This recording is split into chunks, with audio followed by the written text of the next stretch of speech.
Oh my goodness, it is about to go down right now.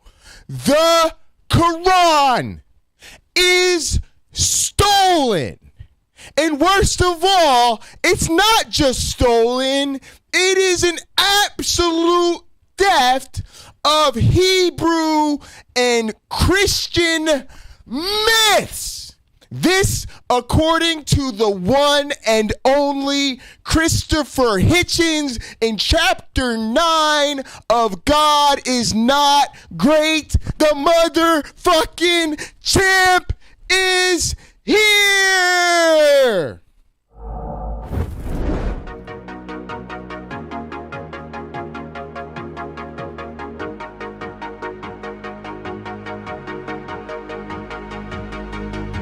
She got that sweet juice, Minute Maid, some of out that lemonade. Take a sip, blowing purple clouds, taste like lemon haze. Conversations back and forth like damn, we could go on for days. Looking back at it like damn, she bad when she walk away. Here we go, been down this road, they already know. When we go on tour, I'll take you anywhere you wanna go. People talk about us like they understand just what this is. I just wanna give you all you want and then the double it. They all say I'm way too young, maybe I'm just ignorant.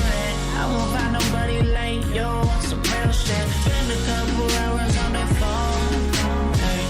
I don't wanna let you go. I'll be all about you, babe. I'll be all about you, babe. Saying so unless you don't know, then we'll find what we got. It's interesting how atheists act like they know more science than actual scientists. So tell them to come debate me. Taylor Swift. Taylor Swift. I think believing in God is step one. If you don't even believe in a God, then why would we start debating like which God is the right one? I think believing in God is step one. Yeah, I don't really think you can get to the Christian God through science idea of God you believe in. Do you want to talk about that on this? But I don't have, I haven't looked into that very much. Okay, I read the Bible. Jerome wants to know, can we ask your guest where she's currently sitting? I'm sitting in a lab. I work here every day. Not impressed. Taylor Swift.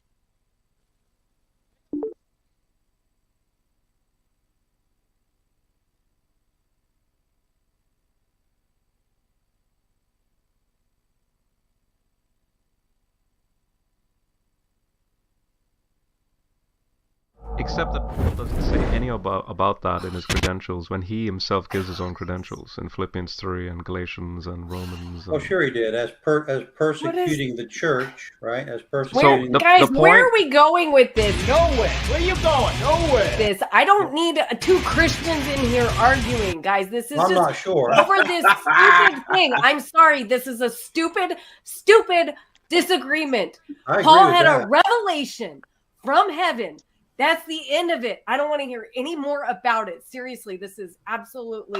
Yeah, I agree. No, it's connected to the statement that was raised, Rebecca. You raised it. This is a threat to our system. You know, for instance, go back to the book of Corinthians. Paul was talking about... Paul was... the women should remain silent. Shut up! Doctrinal standards. The women were over-talking the message. You know, maybe they were... standing up and saying, what does that mean, preacher? Shut up! Shut up! Will you shut up? Shut up! Shut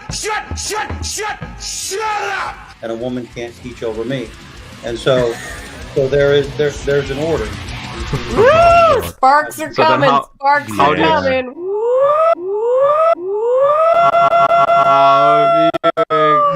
Fireworks. I promise fireworks. Unless you're planning on going into my kitchen and slapping some ham between two slices of bread, this conversation is over. Islam is a disgusting, evil, violent, stupid religion for imbeciles. And you know what? If somebody is under the sound of my voice right now, hearing this on the internet, and you're a Muslim, you know what? Then instead of getting mad that I'm calling you stupid, pick up this book and read it and see how stupid it is. And then pick up this book and let the tears roll down your face and say, this is the Word of God. It's got power. And then pick up this book, Islam, there's no comparison. And then pick up this book, following God. And then pick up this book, this is the Word of God. And then pick up this book. You know what's hateful? The gospel.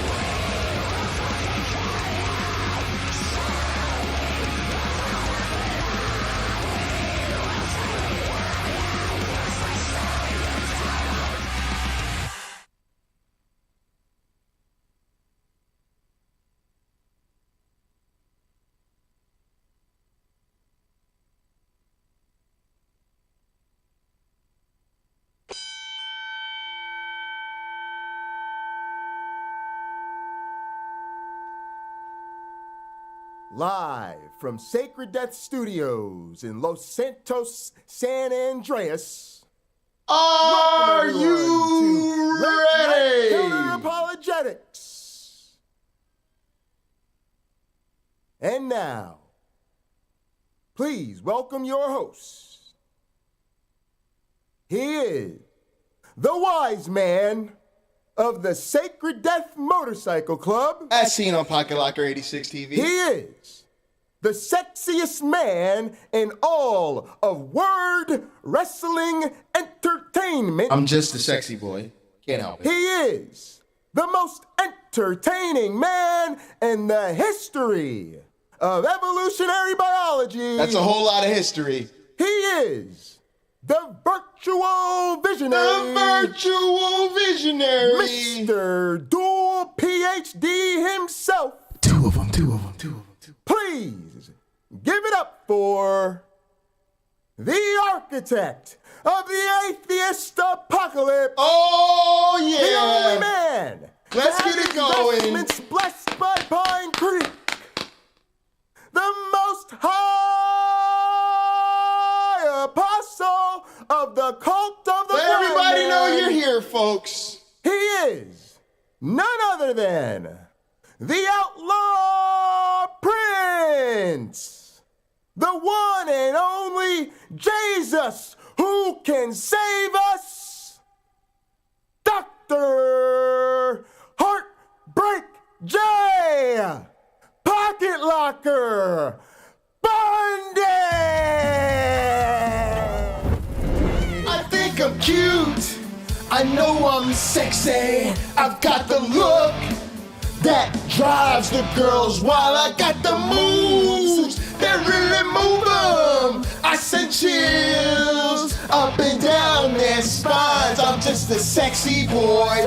Are y'all ready for the Atheist Crew Book Club? ACBC is in the motherfucking building. I'm ready to slap a thieves upside their head. I make them hot. I make them shiver. Their knees get weak. Whenever Jay's around, they see me walk. They hear me talk. I make them feel like they're on cloud nine. I'm just a sexy boy. I'm not your boy toy.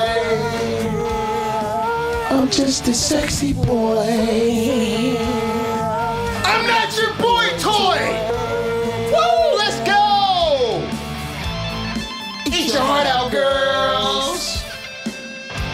Hands off the Oh, Liberty Bell, the most sexy, beautiful United States championship is in the place to be. Let's start the show. boy. I'm not your boy toy. I'm just a sexy boy. I'm not your boy toy. I'm just a sexy boy. I'm not your boy toy. I'm just a sexy boy. I'm not your boy toy. Woo! I'm just a sexy boy. Get it, get it, get it, get it, get it, get it, get it, get it, get it. I'm just a sexy boy. Sexy boy. I'm not your boy toy. Boy toy.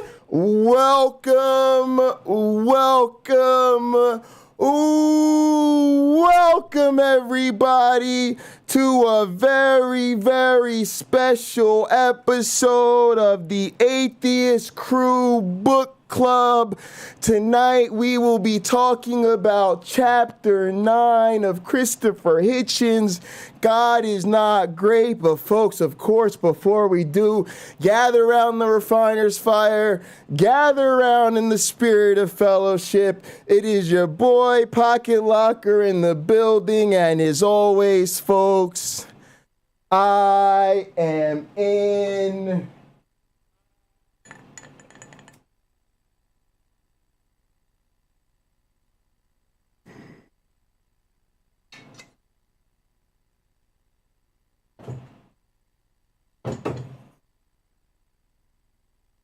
airplane mode. Woo, let's get it. Ready for takeoff? Folks, if you're live on Pocket Locker 86 on YouTube, Jay Bundy on YouTube, the link to call in is pinned in the chat. Wesley Curry the second is joining me right now. Let's go. Now it's grams of the wax for my conscience. Brian James in LA, you're on college. I've been jumping on them planes like a hobby. Still moving with the pack like my partners. Put the John on them jets cause we wildin'. Put the bowl as a party on the island. Moment of silence. So good, get back to the topic. Grew up, it was me and Flocka. Grandma's and Big T, this my mama. I ain't even for the pain when my pots flip. Knew his name, that's it, never bothered. Mom said, you the man, son, you got this. Ever since I found a way to go and pop shit. Hold up, blaze through a whole zip. Took a seat at the table of my first flip. Days in red roof with my first whip. Split the money with the gang, never post pics. Seen a change in the game, had to coach it. Never let them take my wangs in the mold, bitch. Ever made in a month, nigga. Used to serve him at the minute just to front, nigga. Goddamn. What? Tell a story.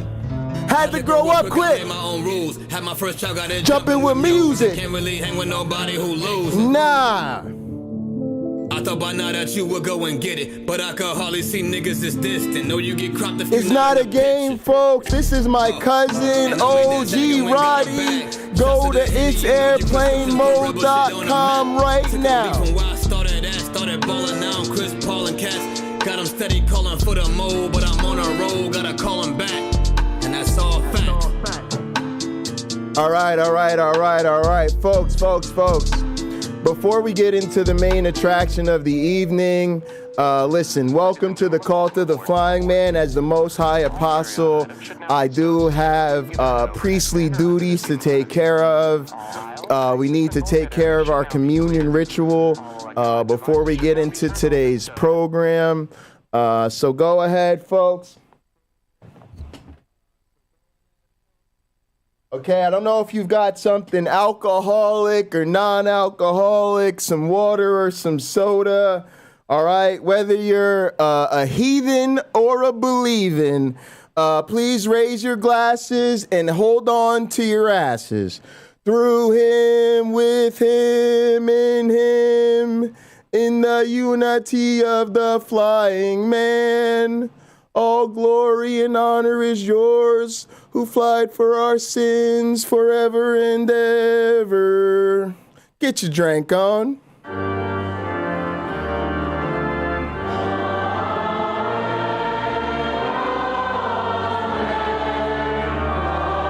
Oh, the spirit of doubt is so refreshing tonight. Let's go!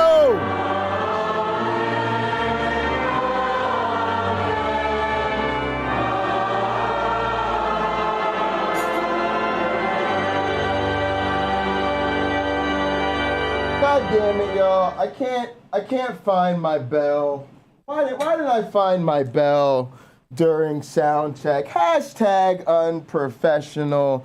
All right, folks, we'll get the bell back. All right, Wesley's waiting. We got one more song, our official communion song, while I partake of the burning bush that, as you know, our sacraments around here, sex, drugs, and rock and roll. This one comes to you courtesy of OG Roddy from Lyle Guardia. Okay, it is going to be our communion song. Shout out to Lyle Guardia for collaborating with our worship team. This one is called the MJ Interlude. And after that, we have got the Koran is stolen from Hebrew and Christian Myths, Chapter 9 of God is Not Great by Christopher Hitchens is coming right on up. Jam with us. It's worship music time. It's fellowship time. Heathens and believings. Everybody come together. Let's go. In the afternoon, I lay with her. In the evening, I'ma stay with her. Hi, I'm in love. I ain't even tripping, but them say she a drug, cause she hear everything for me. In the morning, hit her faithfully. At least and where are my joints at? Oh my goodness. The pastor is so unorganized. Hashtag unprofessional. See my mama new place with me. She hold me down on the days when I ain't feeling too up. I ain't even tripping cause she with me in the clutch. I go all out the way for ya. Take some time out my day for ya. I even took her on a plane, but she ain't even a drug. Some say I'm tripping, but they ain't even in love. In the morning I might lay with ya. In the afternoon I one day I'll do the full MTV Cribs treatment. I'll take you guys into the Pocket Locker Palace, show you where the magic happens, you know. She my sweet Mary Jane shorty. I even took her on a plane, but never enough. Some say I'm tripping, she turned me into the plug. Let's go. She be there dealing way with me. She be there to take the pain from me. The homie said that I'm tripping, but all they do is get drunk. I see you, what? I appreciate you. The Quran says the sun sits under the throne. My question is, when is it night on a globe? Let's go.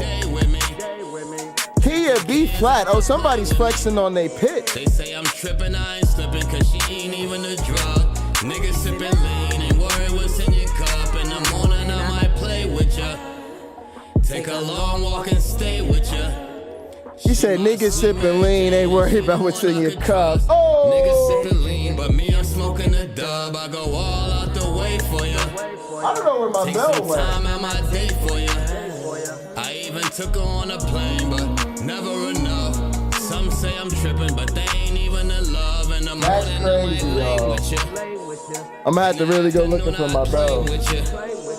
But I know I'm never tripping, cause oh well, no worries, no worries. Mary Jane is different, cause she ain't let's even go! Yeah. It's airplanemode.com. That's my cousin. This is his new music. I'm so proud of him. So proud of him. That's all I can say to you. Really. All right. Folks, it's time to get into Christopher Hitchens. I don't know where I put it. Maybe I actually closed the tab here. No worries. We'll get it going real quick. It's easy to find. Actually, I was responsible, y'all. I did this responsible thing today when I was preparing for the show because I'm so prepared. I made myself this little list.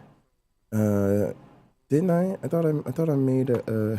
Maybe I didn't make it. Maybe I didn't put it on the playlist. All right, let's do this. Christopher Hitchens, God is Not Great, Chapter 9. Boom, there it is. Zeroed on out. All right, folks, we're ready to go. We're ready to do this thing. But first, let me welcome my guest. Let's unmute him. Wesley, how you doing tonight? Hang on, I can't hear you. We're getting a big shot of your face right now. Let me make sure. I am having too much fun. Oh, you're great. You're great. You said you're having too much fun. Sorry, they changed my audio thing for some weird reason. That was weird. Dude, that's fantastic. I'm glad you're having a good time. Tell us a little bit about yourself. I'm not that familiar. We've seen each other in chats. We've kind of been friendly with each other in chats. Tell us a little bit about your background, what's your perspective on these things, and maybe if you're familiar with Christopher Hitchens, tell me when and how you first became familiar with Christopher Hitchens. Yes, this is the most enlightening moment I have ever experienced in my life. Thank you. I am Wes. Wow. Appreciate that. It's amazing. Thank you, Wes. Appreciate you being here. I once played piano in Chicago for Second City, a comedy club where everyone from Saturday Night Live came from. Damn. But I did a lot of drugs. Stories. And got fired. Oh, really? Ironically enough, huh? And I lived in the alleys of Chicago smoking the devil's cock, the crack pipe, for 20 years, drawing pictures of people on the street for crack money, and then going to the Cabrini Green projects to buy my cocaine, the semen of the devil.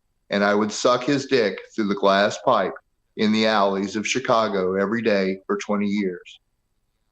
Then I poured milk in a Starbucks, making a shape like a decal on the dating game, and I had a vision from God, and I began to tell it, and I got off of the drugs. Then I saw Jesus at Wrigley Field in Chicago, and he was wearing a Beatles wig.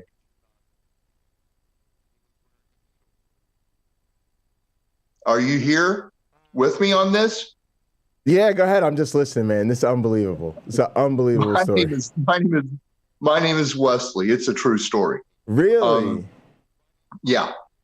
So where are you at now? How did you get off? How did you make it? I scored a big feature film. I wrote the music for a feature movie. It made a lot of money and took it and ran to the place in America where the rent is the cheapest on earth and yet still modern, new, and and fresh. So I moved to West Virginia. Oh my goodness. Okay. Yeah, from north side of Chicago to West Virginia. But I was from here, so I knew what I was getting into. Got you. I moved here so I could have super low overhead and be able to afford to sit back and make my music, my orchestral music, to network on the internet and try to get commissions for small orchestras around. And are you still doing that? Yes, that's what I'm doing now. That's unbelievable. What do you play? Yeah. I play piano. I used to be really, really hot, really at the top of the thing, and then I had a small stroke from smoking too much crack. And oh my goodness! I'm glad you survived. A lot of my abilities out of my left hand, not completely, but I'm about 80% on the left side now, and wow. 100% left. Yeah, I worry about that type of thing too. Playing, yeah. Yeah, I compose now. I don't really live perform anymore. My income used to be based on if I could play George Gershwin's Rhapsody in Blue at the snap of a finger, and I could.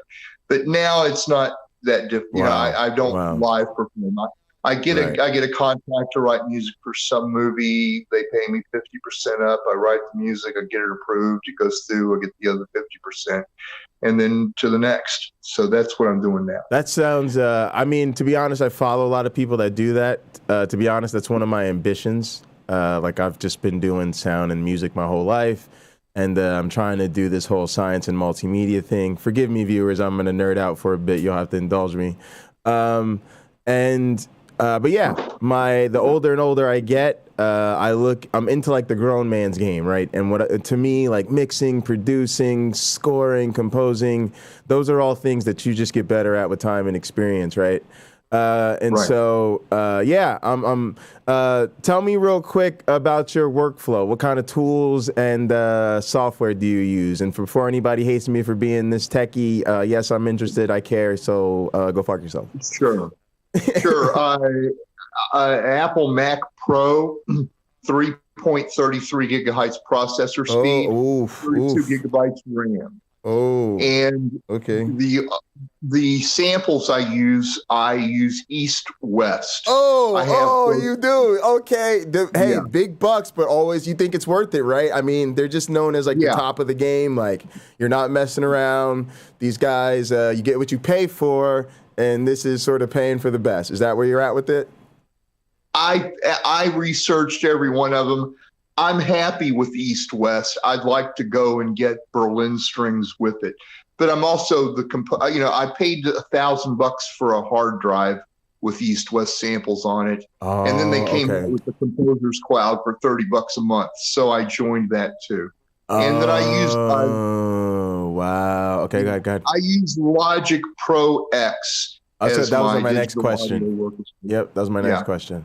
Yeah, I learned on GarageBand, so Logic Pro X was the logical stuff. Yep. Yeah, and it's working great for me. It wasn't learn it in a month on a YouTube video. Though. I was hoping it would be, but not. See you later. Even 3 years later, I was still finding, the polishing abilities of that, and it's a tremendous application. And I think that's great, though, right? Because shouldn't it be that you're learning the skill, the audio, and then as you grow, it's all right there for you, right?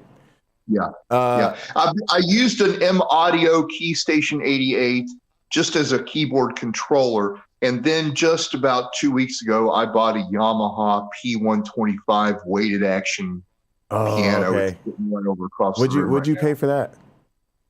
I paid I got a deal. I got $100 off. Okay. It was normally $699, $700. Okay. And Yamaha had a deal. If you buy something from theirs for over $500, they take $100 off of it. So I got it. That's great. I'm a Yamaha guy.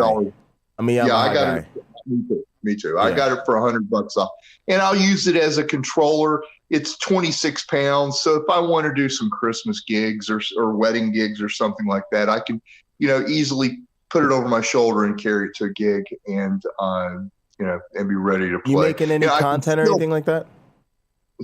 Are you making any content or anything like that?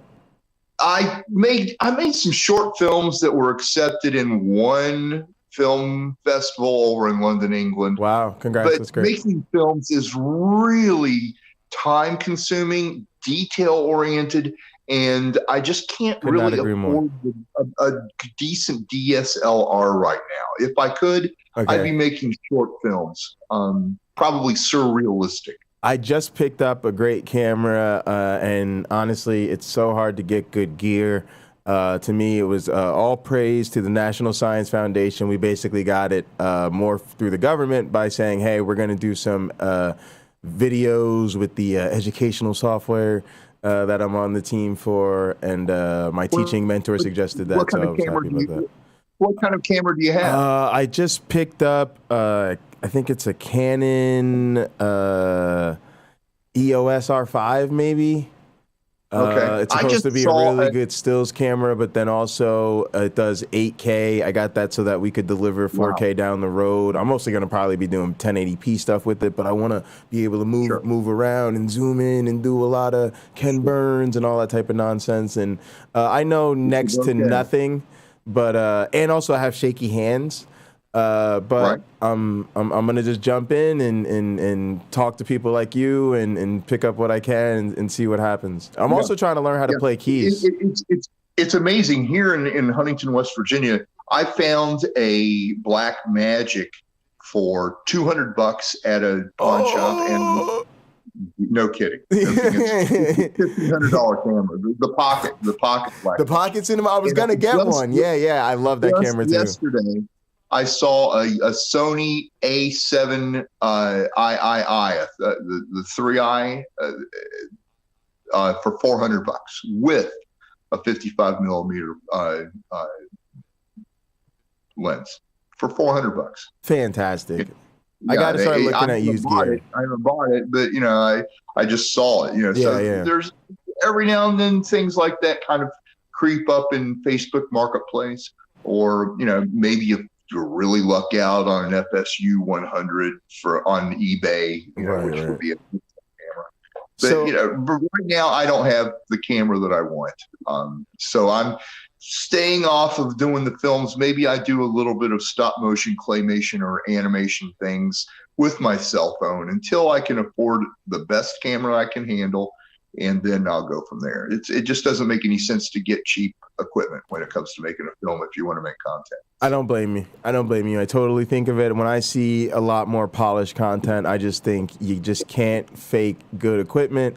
And it's just. I don't want. I can't stand making shoddy stuff. You know, having the skills to make top stuff and then seeing top stuff, and then having shoddy equipment to try to and kicking myself in the butt that why isn't this looking great? It's literally been the fight I've been dealing with lately is because people look at my setup and they'll see all the equipment. They go, wow, you got so much gear. And I'll be like, the equipment I have currently is holding me back. It is not helping me because what I can do and what I want to do is limited by these machines. So it might look impressive to you. You might be like, oh my God, I'd be overwhelmed. I wouldn't even know what to do with myself. I'm like, all of this shit needs to be upgraded ASAP immediately. You know what I mean? Because you're just on you're in a different place.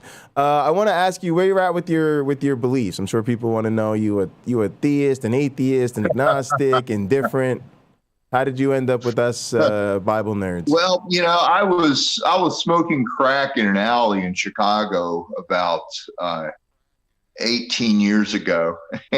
And I heard the voice of Jesus from the sky say, "It is time." And then I heard Satan emulate Jesus and say, "Sad and delicious." And then I had that vision, and then I went around telling it. I just really gave into it, and I gave my all to it and told it in Chicago. So the effect that one time on St. Patrick's Day, when everyone is drinking green beer from 8 a.m. till 4 a.m. the next day, there were thousands of people at the river, Chicago River, where they dye it green. And I just boldly belted out, "Hallelujah, Jesus." And I started telling this vision, and like 5,000 people hushed, completely quiet, and listened to me for about 3 minutes. Okay. And I got afraid that they wouldn't continue their concentration. So I cut short my speech. And so I told that dream from Jesus for a long time. I was in an alley smoking crack, and Jesus put his dove on top of my head. So, you know, I got that job. It's kind of very, how do I put it? Brutish. So I asked Jesus to give everybody 3 pizzas to celebrate the overturning of Roe versus Wade. I asked him to heal 2 teeth in every one of your mouths. And, you know, I didn't get any healed teeth. Mine are falling out, as a matter of fact. And I asked him to give fish and bread to everyone. And, you know, no one told me whether they did or didn't get it. You know, no one ever said anything. So I kind of believe that it happened. But no one, you know, on all the earth, if everybody on the earth got healed teeth and fish and bread, no one said a word about it to me. So yesterday I asked Jesus to put a rock in everybody's mouth. Everybody gets pebbles for their Bam Bam. Right. So little pebbles cereal. So are you Jesus is God. I saw him wearing a Beatles wig. Let me ask you some basic questions though. Did he rise bodily from the dead? Yeah, he was alive before he made himself born of the Virgin Mary. He's the one that gave Moses to part the waters. Jesus wrote the 10 Commandments. Then he caused himself to be born in the Virgin Mary and lived his life. Oh, okay. He never lied and was in the flesh and was murdered on the cross. And they buried him dead, and he rose from the dead 3 days later. 3 days later, and was with the apostles, and many people saw him for a little while after that, and then he flew up into the sky, and then he returned on January 4th, 2003, saying, "It is time." And Satan said, "Sad and delicious." So, wait, how did he return in 2003? In the clouds with all his angels. When he appeared to you in the vision you had, like Paul, like are you saying you're an apostle? Like you had a vision of Jesus? No, he showed me that I'm still kind of dirty. I thought I was baptized, and he lifted my head up and removed the scales from my eyes. Okay. And I saw my soul. And I saw the Holy Spirit was like a pearl in my belly, but the pearl was of great wealth, the size of a bowling ball or a soccer ball. Sure. The rest of my soul, my quote unquote baptized soul, was nothing but dead ashes. It was filthy. And those ashes are the wages of sin, death. So, I was being reprobate, and my saying I'm forgiven didn't really mean jack diddly squat to Jesus. The fact is, I wasn't washed in his blood. I was saying hang on a second. KCA Randy, no, this isn't the guy I work with. I don't work with Wesley. We're just, I just know him from random YouTube chats with you guys, with you YouTube perverts. So, okay, cool. So Jesus and he came back. Is he coming back again, or do you go to heaven? Like, how does this whole thing end? Well, quickly. He showed himself to me on August 25th. Sure. In Chicago in 2005. Right. He didn't say anything to me, but he looked at me like I wasn't doing enough, and I knew it. And his skin, the same color skin as Adam and Eve and Gabriel and Michael, and your skin. That is, your skin color is the same color skin. Oh, wow. Interesting. Oh, no, Wesley, don't tell too many people that in America, but olive colored skin, like a Greek olive on a pizza. Wow. So okay. I was real happy to see that. He doesn't really, he walks with me, but he doesn't talk with me. He expects me to learn whatever I know about his word from the Bible. Do you think Jesus likes you more than other people, if you're being honest? Because part of my problem is that I literally used to think I was like Jesus's little homeboy, like I was chosen with him. And then the way I talk to other people, it'd be like their walk with me and talks with me just felt a little bit more intimate than mine. And then I was always like, maybe I'm a lot further down Jesus's favorite list than I initially had thought. Well, many are called, but few are chosen, and I'm chosen. And I'll tell you what, it's the worst job on earth because I'm hated everywhere I go.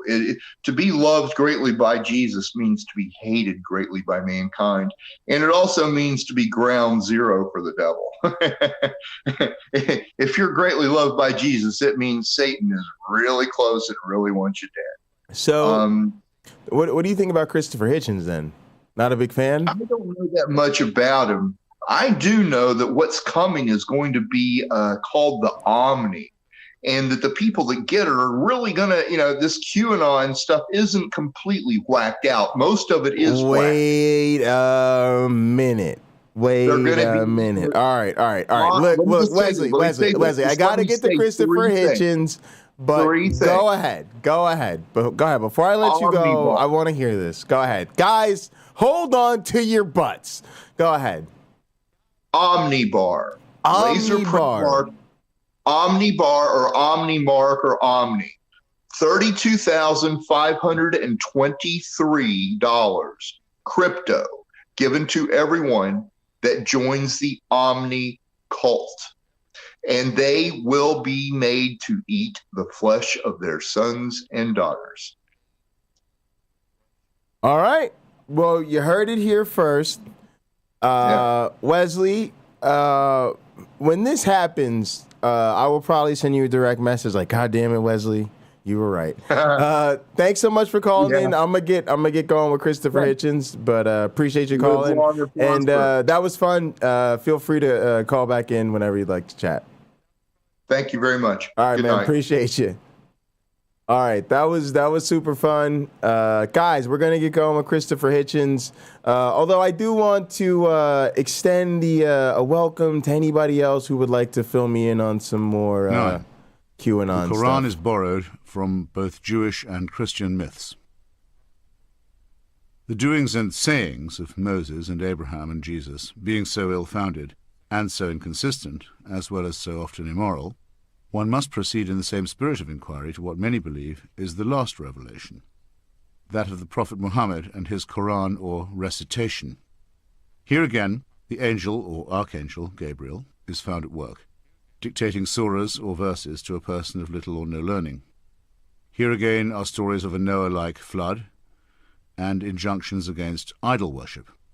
Here again the Jews are the first recipients of the message, and the first both to hear it and to discard it. And here again there is a vast commentary of doubtful anecdote about Yeah, Randy, you know what though? Like, I found that I want this to be a place where people kind of open up to each other, and so I appreciate Wesley for coming on and sharing his story. And it was definitely full of twists and turns and surprises and adventures. And yeah, as much as you guys know, I think a lot of stuff is, it's not stuff I'm necessarily on board with. I'm happy to cultivate a space where people will actually tell me what they think. And so I actually think it's fun to dive into those things. But yeah, maybe if I would have gotten in more of his ideology, I would have started to feel stronger about some things. But yeah, at the end of the day, I do think those type of conversations are fun because they're definitely different than I see the world. So I'll put it that way. the actual doings and sayings of the Prophet, this time known as the Hadith. Islam is at once the most and the least interesting of the world's monotheisms. It builds upon its primitive Jewish and Christian predecessors, selecting a chunk here and a shard there, and thus if these fall, it partly falls also. Its founding narrative likewise takes place within an astonishingly small compass, and relates facts about extremely tedious local quarrels. None of the original documents, Yeah, for me it all such as just they depends. can be contrasted with any Hebrew or Greek or Latin text. But yeah, I agree with that, Randy. Almost all of the tradition is oral, and all of it is Also in depends Arabic. on who I'm talking to, what kind of Indeed, mood I'm in, to many be honest. authorities agree that the Quran is only intelligible in that tongue, which is itself subject to innumerable idiomatic and Stop the regional tape. Very interesting here with the sort of, how do I say this? The idea of these religions that are only properly understood in their original tongue. And before you Christians get all high and mighty, I mean, this was still a thing in Christianity. And y'all, I'm going to tell y'all some batshit crazy stuff I heard on the internet the other day, which is basically some Catholic apologist who were talking about venerating the original Latin Mass and how one of the last pope, who's now like Pope Emeritus's critique of the current Catholic Mass is that he's really more of an originalist who like favors the Latin Mass. And there's like a word for all of this that I kind of forget. And I was like, what? And so, yeah, it's still very active, even in Christianity, right? This notion that, you know, if you really want to do it right, you got to do it in the proper language, which is funny in the case of Christianity, too, with the Latin Mass, because it's obviously not the original language. So it's just kind of interesting. All right. inflections. This would leave us on the face Roll of the it with the tape. absurd and potentially dangerous conclusion that God was a monoglot. Before me is a book introducing Muhammad, written by two extremely unctuous British Muslims who are hoping to present a friendly version of Islam to the West. Ingratiating and selective as their text may be, they insist that, as the literal word of God, the Quran is the Quran only in the original revealed text. A translation can never be the Quran. That inimitable symphony, the very sound of which moves men and women to tears. A translation can only be an attempt to give the barest suggestion of the meaning of words contained in the Quran. This is why all Muslims, whatever their mother tongue, So much always magical recite the thinking Quran involved in its this. original Arabic. The authors go on to make some highly disobliging observations about the Penguin translation by N.J. Dawood, which makes me glad that I have always employed the Picthall version, but no likely to be convinced that if I wish to become a convert, I must master another language. In my own country of birth, I'm sadly aware that there is a beautiful, poetic tradition unavailable to me because I will never know the marvellous tongue called Gaelic. Even if God is or was an Arab, an unsafe assumption, how could he expect to reveal himself by way of an illiterate person who in turn could not possibly hope to pass on the unaltered, let alone unalterable, words. The point may seem minor, but it is not. To Muslims, the enunciation of the divine to a person of extreme unlettered simplicity has something of the same value as the humble vessel of the Virgin Mary has to Christians. It also possesses the same useful merit of being entirely unverifiable and unfalsifiable. Since Mary must be presumed to have spoken Aramaic and Muhammad Arabic, it can, I suppose, be granted that God is in fact multilingual and can speak any language he chooses. He opted in both cases to use the Archangel Gabriel as the intermediate deliverer of his message. However, the impressive fact remains that all religions have staunchly resisted any attempt to translate their sacred texts into languages understanded of the people, as the Cranmer Prayer Book phrases it. There would have been no Protestant Reformation if it were not for the long struggle to have the Bible rendered into the Vulgate, and the priestly monopoly therefore broken. Devout men like Wycliffe, Coverdale, and Tyndale were burned alive for even attempting early translations. The Catholic Church has never recovered from its abandonment of the mystifying Latin ritual, and the Protestant mainstream has suffered hugely from rendering its own Bibles into more everyday speech. Some mystical Jewish sects still insist on Hebrew and play Kabbalistic word games, even with the spaces between letters, but, among most Jews too, the supposedly unchangeable rituals of antiquity have been abandoned. The spell of the clerical class has been broken. Only in Islam has there been no reformation, and to this day, any vernacular version of the Koran must still be printed with an Arabic parallel text. This ought to arouse suspicion, even in the slowest mind. Later Muslim conquests, impressive in their speed and scope and decisiveness, have lent point to the idea that these Arabic incantations must have had something to them. But if you allow this cheaper YouTube punk, welcome back, monkey. To Joshua's blood-soaked tribesmen, or to also, thanks for showing people how to use the bot. Fantastic ushering, fantastic ushering, top notch. All religions take care to silence or to execute those who question them, and I choose to regard this recurrent tendency as a sign of their weakness rather than their strength.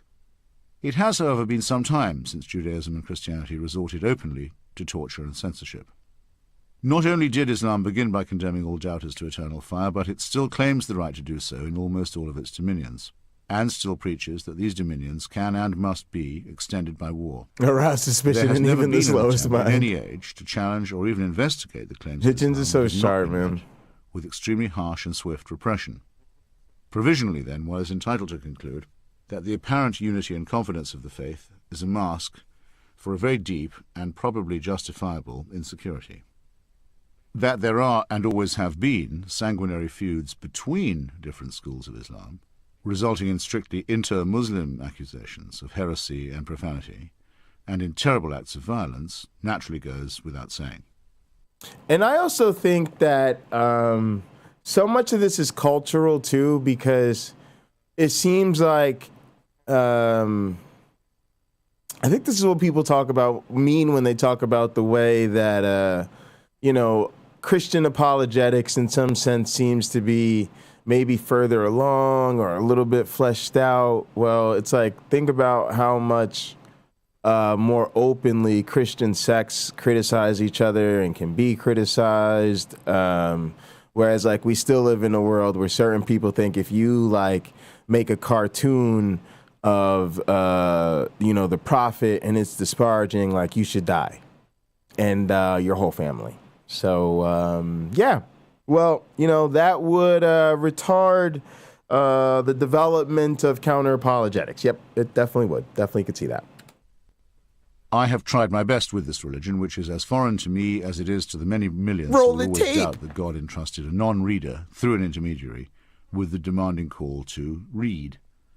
As I said, I long ago acquired a copy of the Marmaduke Pictorial translation of the Koran, which has been certified by senior sources in the ulema, or Islamic... Let me get rid of this extra camera, I guess. ...to be the nearest to an approximate rendition into English.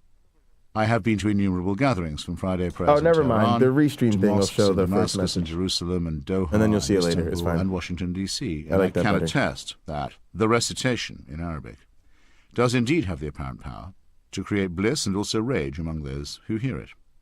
I have also attended prayers in Malaysia and Indonesia and Bosnia, where there is resentment among non-Arabic-speaking Muslims at the privilege granted to Arabs and to Arabic, and to Arab movements and regimes, in a religion that purports to be universal. I have in my own home received Sayyid Hussein Khomeini, grandson of the Ayatollah and a cleric from the holy city of Qum, and carefully handed him my own copy of the Koran. He kissed it, discussed it at length and with reverence, and for my instruction wrote in the back flap the verses which he thought had disproved his grandfather's claim to clerical authority in this world, as well as overthrown his grandfather's claim to take the life of Salman Rushdie. Who am I to adjudicate in such a dispute? However, the idea that the identical text can yield different commandments to different people Pause is the quite familiar to tape. me. Y'all, this shit is what makes all of this shit so terrifying to me, dog. It's like, who are you, human, to tell me about your petty human ape rationalization? You know, notice how we turn into like, you know, lowly natural things or whatever when the fuck they need to tell us how much better their God is. You human who's limited by the flesh and the rationality of this world, how dare you tell me how to settle this beef, this matter of holy testimony to my God, which involves my need to oppress these other people / kill them. All right? So don't come around here because you don't understand my God's perfectly just, you know, what is it? Morally justified reasons for being an asshole. You know, it's like, honestly, does it make sense to say to you guys that, like, it doesn't, I heard somebody say the other day, the idea, like, just because you can justify something doesn't make it moral, right? And so when people tell you, like, God may have morally sufficient reasons to, you know, commit genocide and kill babies and not give us the cure for COVID-19, can't we just be like, okay, but even though he might have a morally sufficient God justification, it doesn't mean that I would find it morally convincing or moral, right? Like, he might be like, well, according to my God logic, I had to not give you guys the COVID-19 cure because through people suffering and dying, more millions would come to be saved through fearing me and fearing death. And I could be like, yeah, okay, but like, you're still a piece of shit. And it would have just been like, you know, better to not be such a petty fucking asshole. Not have made all this hell and everybody needs to worship you shit from the beginning. And then definitely should have just given us the cure. You see these motherfuckers, your people. You sat up there in the clouds while your motherfucking people refused to social distance, refused to stop holding services, refused to take the motherfucking vaccines. And you're just sitting up there, God, like, no, I'm not gonna give you the vaccine. I'm not gonna give you the cure. Okay, guys? Why? All right, guys. Listen, guys.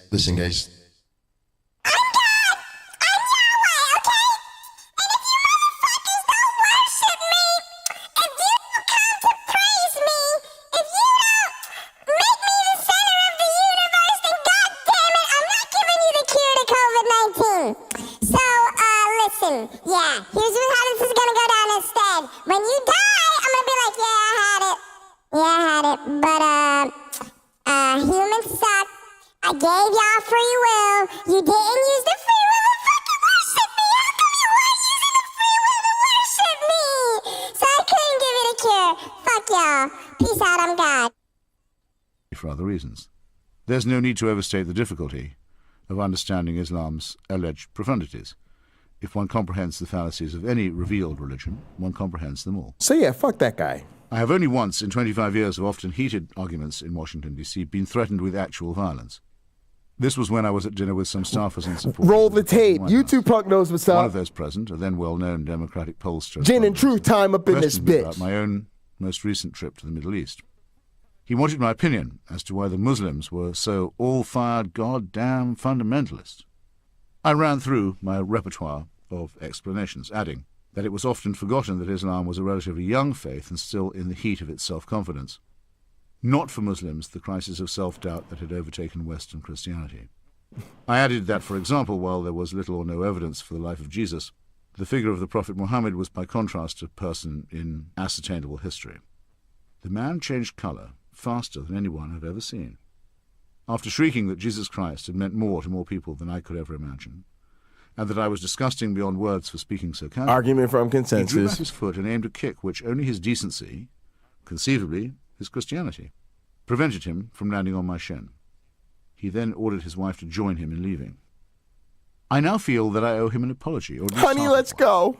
Although we do know that a person named Muhammad almost certainly existed within a fairly small bracket of time and space, we have the same problem as we do in all the precedent cases. The accounts that relate his deeds and words were assembled many years later and are hopelessly corrupted into incoherence by self-interest, rumour, and illiteracy. The tale is familiar enough, even if it is new to you. Some Meccans of the 7th century followed an Abrahamic tradition. Stop the tape. Folks, I just realized that I think I might be guilty of an even greater apostasy than like a former Muslim or whatever, right? Because not only do I just not care about Islam, not believe in Islam, I just don't care. I just don't care. Like, I'm going to be honest with you. I'm the type of heathen that actually would make a cartoon about Muhammad just to, like, trigger some Muslims and, like, see what they're going to do or whatever, right? But I don't even care enough to take the time. Like, you know, it'd be like a little stick figure, and I would just have an arrow, like a stick figure. Somebody could probably join us right now, right? It'd be like a little stick figure with an arrow that says Muhammad equals stupid, haha. You know, like, all right, that's it. Yeah, I got about 30 seconds of giving a fuck about Islam. To be honest with you, I've watched some good programs and debates about Islam and is Islam a religion of peace, and I like to see I think it's Apostate Prophet. There's some YouTubers I really like that are like Muslim Counter-Apologetics. And who's that? Y'all know who I'm talking about. That big bad alpha dog Muslim apologist who's always like, no, son, y'all don't know. Like, y'all know who I'm talking about. I can't think of his name. Sorry. But, he's funny to watch because he's just like a big barrel-chested bloviator. And he's so not as smart as he thinks he is, and I love people like that. I'm probably one of those people, but whatever. So yeah, that's kind of what I want to say about that. All right, roll the tape. And even believe that their temple, the Kaaba, had been built by Abraham. The temple itself, most of its original furnishings having been destroyed. Oh, stop the tape. Yeah, I was just going to add real quick that the only reason I'm even doing this broadcast on this is because Christopher Hitchens just included this chapter in his book. So, totally unplanned. Be thankful, Muslims, that I'm not skipping this altogether. No, I'm kidding. Islam's, it's all right. We could dedicate a little bit of content to it. A little bit of content to it. Roll the tape. Wahhabis is said to have become depraved by idolatry. Oh, a book challenge. Tell me about this book challenge. I'm listening. I'm interested. Turned away to seek solace elsewhere. The book of Isaiah also enjoins true believers to come out from the ungodly and be separate. Retiring to a desert cave on Mount Hira for the month of heat, or Ramadan, he was asleep or in a trance, I'm quoting Pictoul's commentary, when he heard a voice commanding him to read. He replied twice that he was unable to read, and was thrice commanded to do so.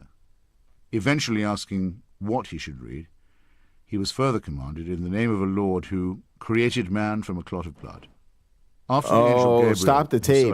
All right, so like me and Rebecca or another theist, we trade books, and they read an atheist book of my choosing, and I read a book of their choosing. All right, should we have to like read the books on stream or something, right?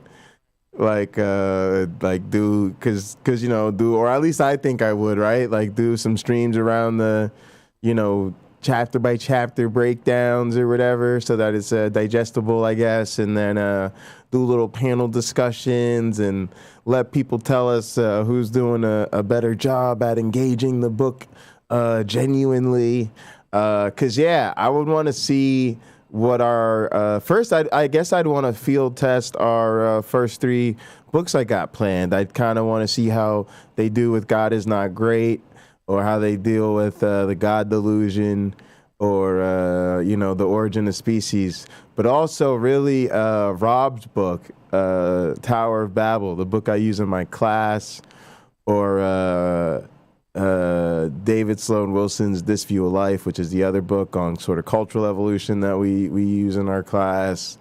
I got a lot of books I'd love to get theists to react to. That's kind of a good idea, actually. So also, by the way, guys, I'm trying to stream my class this semester, so if I get that going, then hopefully maybe you guys can sort of read along with some of our course material. Roll the tape. Identified himself, had told Muhammad that he was to be Allah's Yeah, messenger, that'd be great. had departed. Muhammad confided in his wife, Khadija. On their return to Mecca, she took him to meet her cousin, an elderly man named Waraka ibn Nufal, who knew the scriptures of the Jews and Christians. This whiskered veteran declared that the divine envoy who once visited Moses had come again to Mount Hira. From then on, Muhammad adopted the modest title of I think that's a slave great of Allah, idea, YouTube punk. the latter word being simply the Arabic for God. The only people who at first took the smallest interest in Muhammad's claim were the greedy guardians of the temple at Mecca, who saw it as a threat to their pilgrimage business, and the studious Jews of Yathrib, a town 200 miles distant, who had been for some time proclaiming the advent of the Messiah. The first group became more threatening, and the second more friendly, as a result of which Muhammad made the journey, or Hijra, to Yathrib, which is now known as Medina. The date of the flight counts as the inauguration of the Muslim era. But as with the arrival of the Nazarene in Jewish Palestine, which began with so many cheerful heavenly auguries, this was all to end very badly, with the realization on the part of the Arabian Jews that they were faced with yet another disappointment, if not indeed another impostor. According to Karen Armstrong, one of the most sympathetic, not to say apologetic, analysts of Islam, the Arabs of the time had a wounded feeling that they had been left out of history. God had appeared to Christians and Jews, but he had sent the Arabs no prophet and no scripture in their own language. Thus, though she does not put it this way, the time for someone to have a local revelation was long overdue, and once having had it, Muhammad was not inclined to let it be criticized as second-hand by adherents of older faiths. The record of his 7th century career, like the books of the Old Testament, swiftly becomes an account of vicious quarrels between a few hundred or sometimes a few thousand unlearned villagers and townspeople, in which the finger of God was supposed to settle and determine the outcome of parochial disputes. As with the primeval bloodlettings of the Sinai and Canaan, which are likewise unattested by any independent evidence, millions of people have been held hostage ever since by the supposedly providential character of these ugly squabbles. There is some question as to whether Islam is a separate religion at all. It initially fulfilled a need among Arabs for a distinctive or special creed, and is forever identified with their language and their impressive later conquests, which, while not as... Stop the tape. I think this is not something that most theists will let on to bothering them. I think it's pretty easy to find some sort of routine counter-apologetic about, whatever. They always come off with some fuckface shit to say about the blase and the Glavinoids. Oh, I need a blase and the Glavinoids. But at the end of the day, I actually think emotionally, this realization that your precious holy book is not at all in any way, shape, or form an original is a tough pill to swallow. And again, I'm just reflecting on, my own truth as a former believer. So, the rest of y'all could go ahead and deny that all you want to. Like I said, apologists are going to apologize. Those of the young Alexander of Macedonia certainly conveyed an idea of being backed by a divine will until they petered out at the fringes of the Balkans and the Mediterranean. But Islam, when examined, is not much more than a rather obvious and ill-arranged set of plagiarisms, helping itself from earlier books and traditions as occasion appeared to require. Thus, far from being born in the clear light of history, as Ernest Renan so generously phrased it, Islam in its origins is just as shady and approximate as those from which it took its borrowings. It makes immense claims for itself, invokes prostrate submission or surrender as a maxim to its adherents, and demands deference and respect from non-believers into the bargain. There is nothing, absolutely nothing, in its teachings that can even begin to justify such arrogance and presumption. The Prophet died in the year 632 of our own approximate calendar. The first account of his life was set down a full 120 years later by Ibn Ishaq, whose original was lost and can only be consulted through its reworked form, authored by Ibn Hisham, who died in 834. Adding to this hearsay and obscurity, there is no agreed-upon account of how the Prophet's followers assembled the Koran, or of how his various sayings, some of them written down by secretaries, became codified. And this familiar problem is further complicated, even more than in the Christian case, by the matter of succession. Unlike Jesus, who apparently undertook to return to earth very soon, and who, Pache, the absurd Dan Brown, left no known descendants, Muhammad was a general and a politician, and though unlike Alexander of Macedonia, a prolific father, left no instruction as to who was to take up his mantle. Quarrels over the leadership began almost as soon as he died, and so Islam had its first major schism between the Sunni and the Shia before it had even established itself as a system. We need take no side in the schism, except to point out that one at least of the schools of interpretation must be quite mistaken.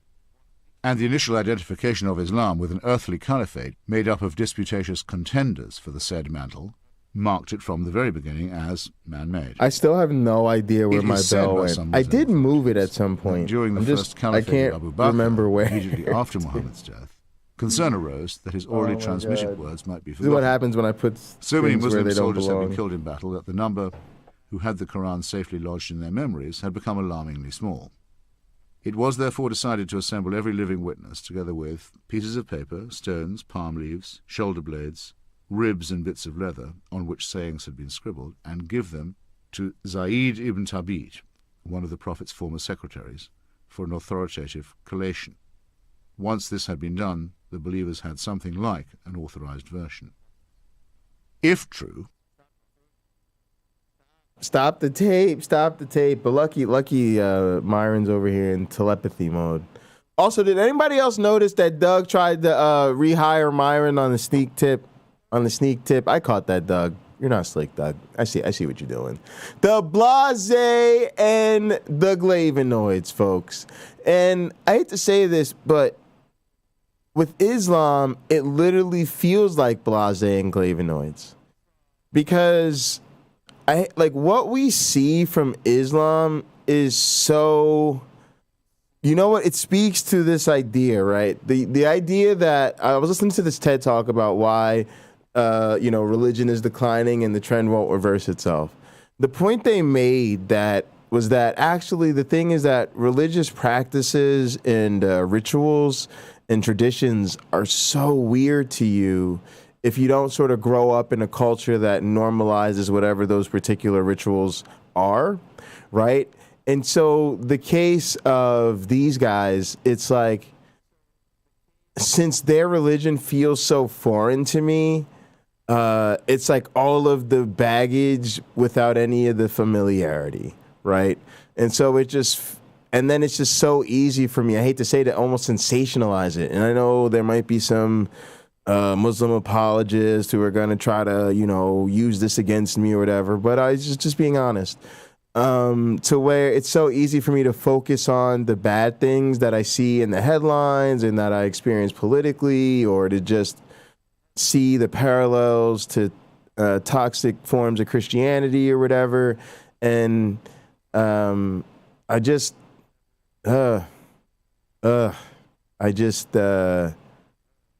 almost thinking to myself right now that I need to work harder to find some kind of way to be more respectful of it, because my anti-theism, I guess, is especially direct and God, I don't give a shit, and your religion should just delete itself off the face of the planet immediately towards Islam.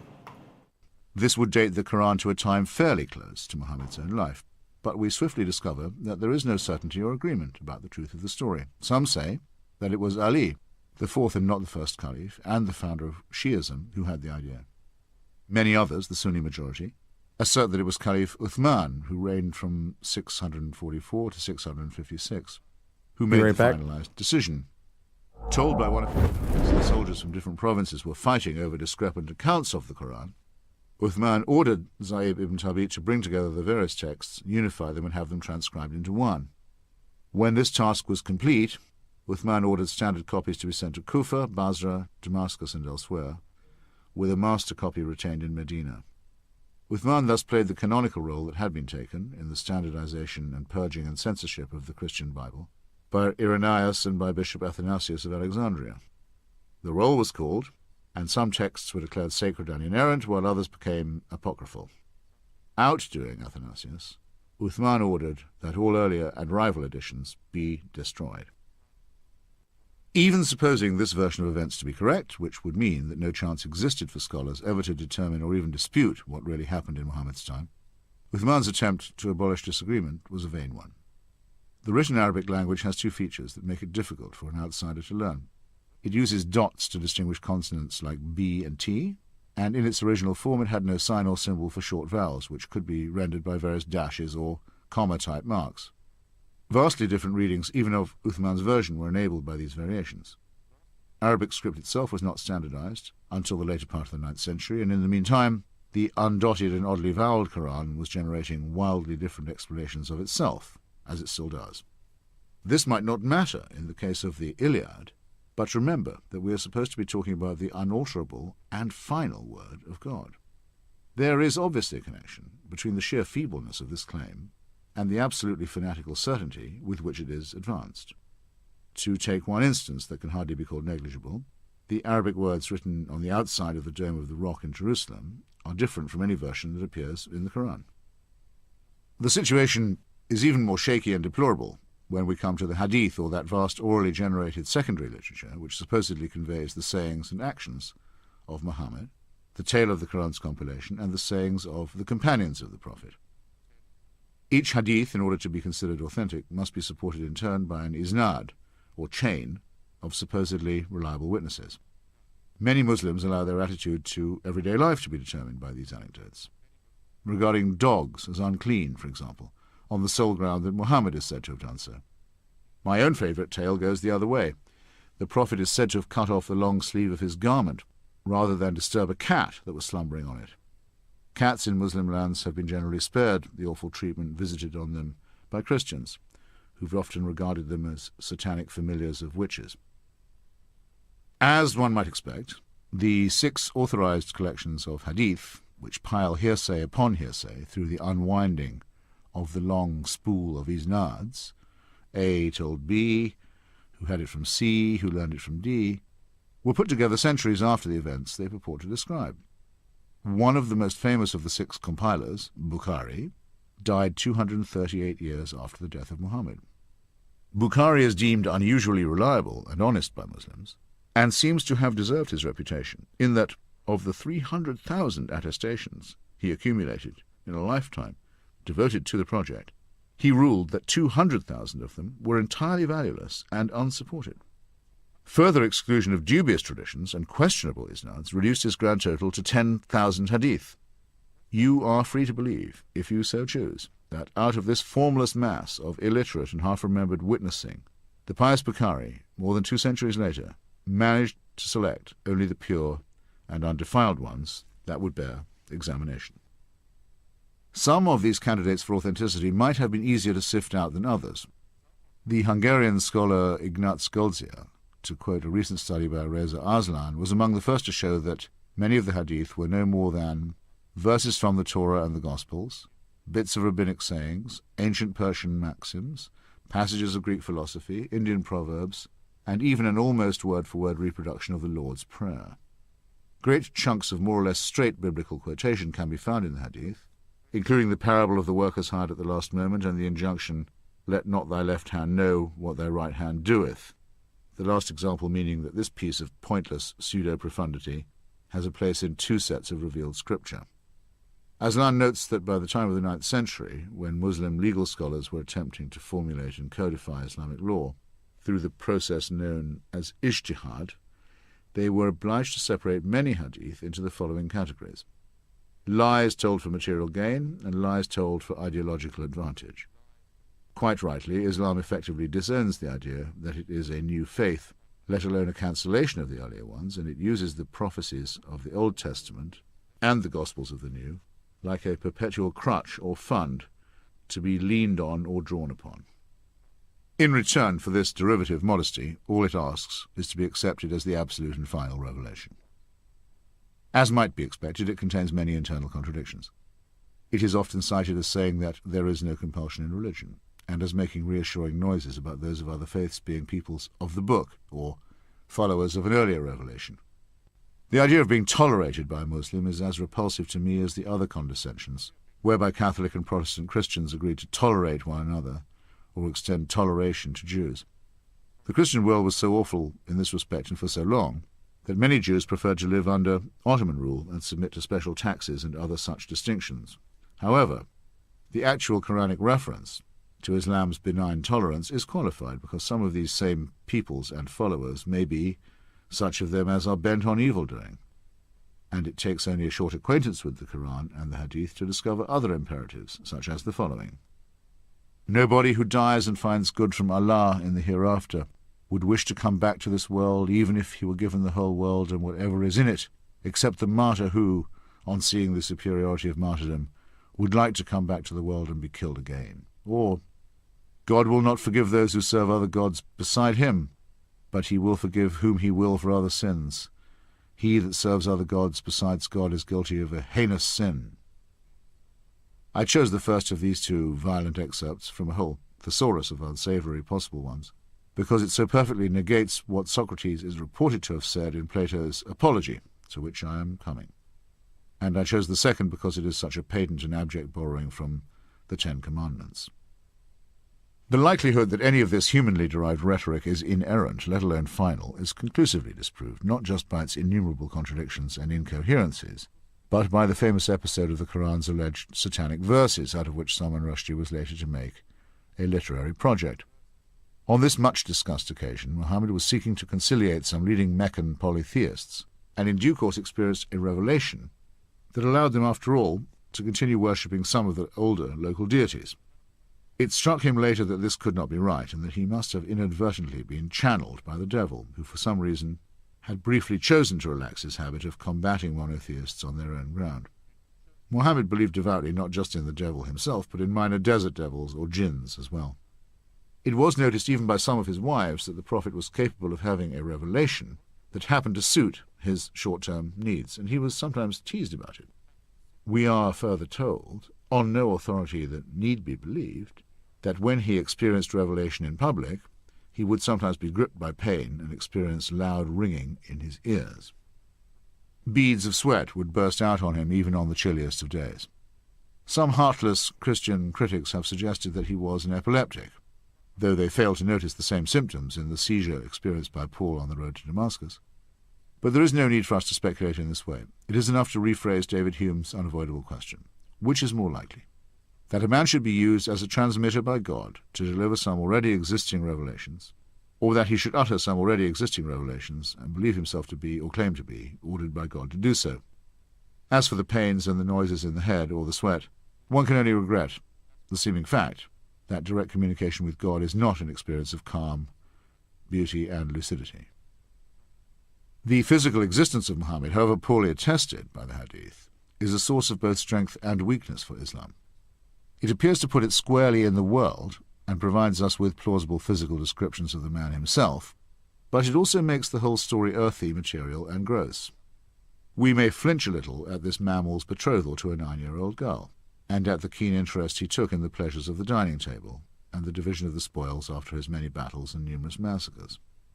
Above all, and here is a trap that Christianity has mostly avoided, by awarding its prophet a human body but a non-human nature, he was blessed with numerous descendants and thus placed his religious posterity in a position where it was hostage to his physical one. Nothing is more human and fallible than the dynastic or hereditary principle, and Islam has been racked from its birth by squabbles between princelings and pretenders, all claiming the relevant drop of original blood. If the total of those claiming descent from the founder was added up, it would probably exceed the number of holy nails and splinters that went to make up the 1,000-foot cross on which, judging by the number of splinter-shaped relics, Jesus was evidently martyred. As with the lineage of the Isnads, a direct kinship line with the Prophet can be established if one happens to know and be able to pay the right local imam. In the same way, Muslims still make a certain obeisance to those same satanic verses, and tread the pagan polytheistic path that was laid out long before their prophet was born. Every year at the Hajj, or annual pilgrimage, one can see them circling the cuboid Kaaba shrine in the centre of Mecca, taking care to do so 7 times, following the direction of the sun around the earth, as Karen Armstrong weirdly and no doubt multiculturally puts it, before kissing the black stone set in the Kaaba's wall.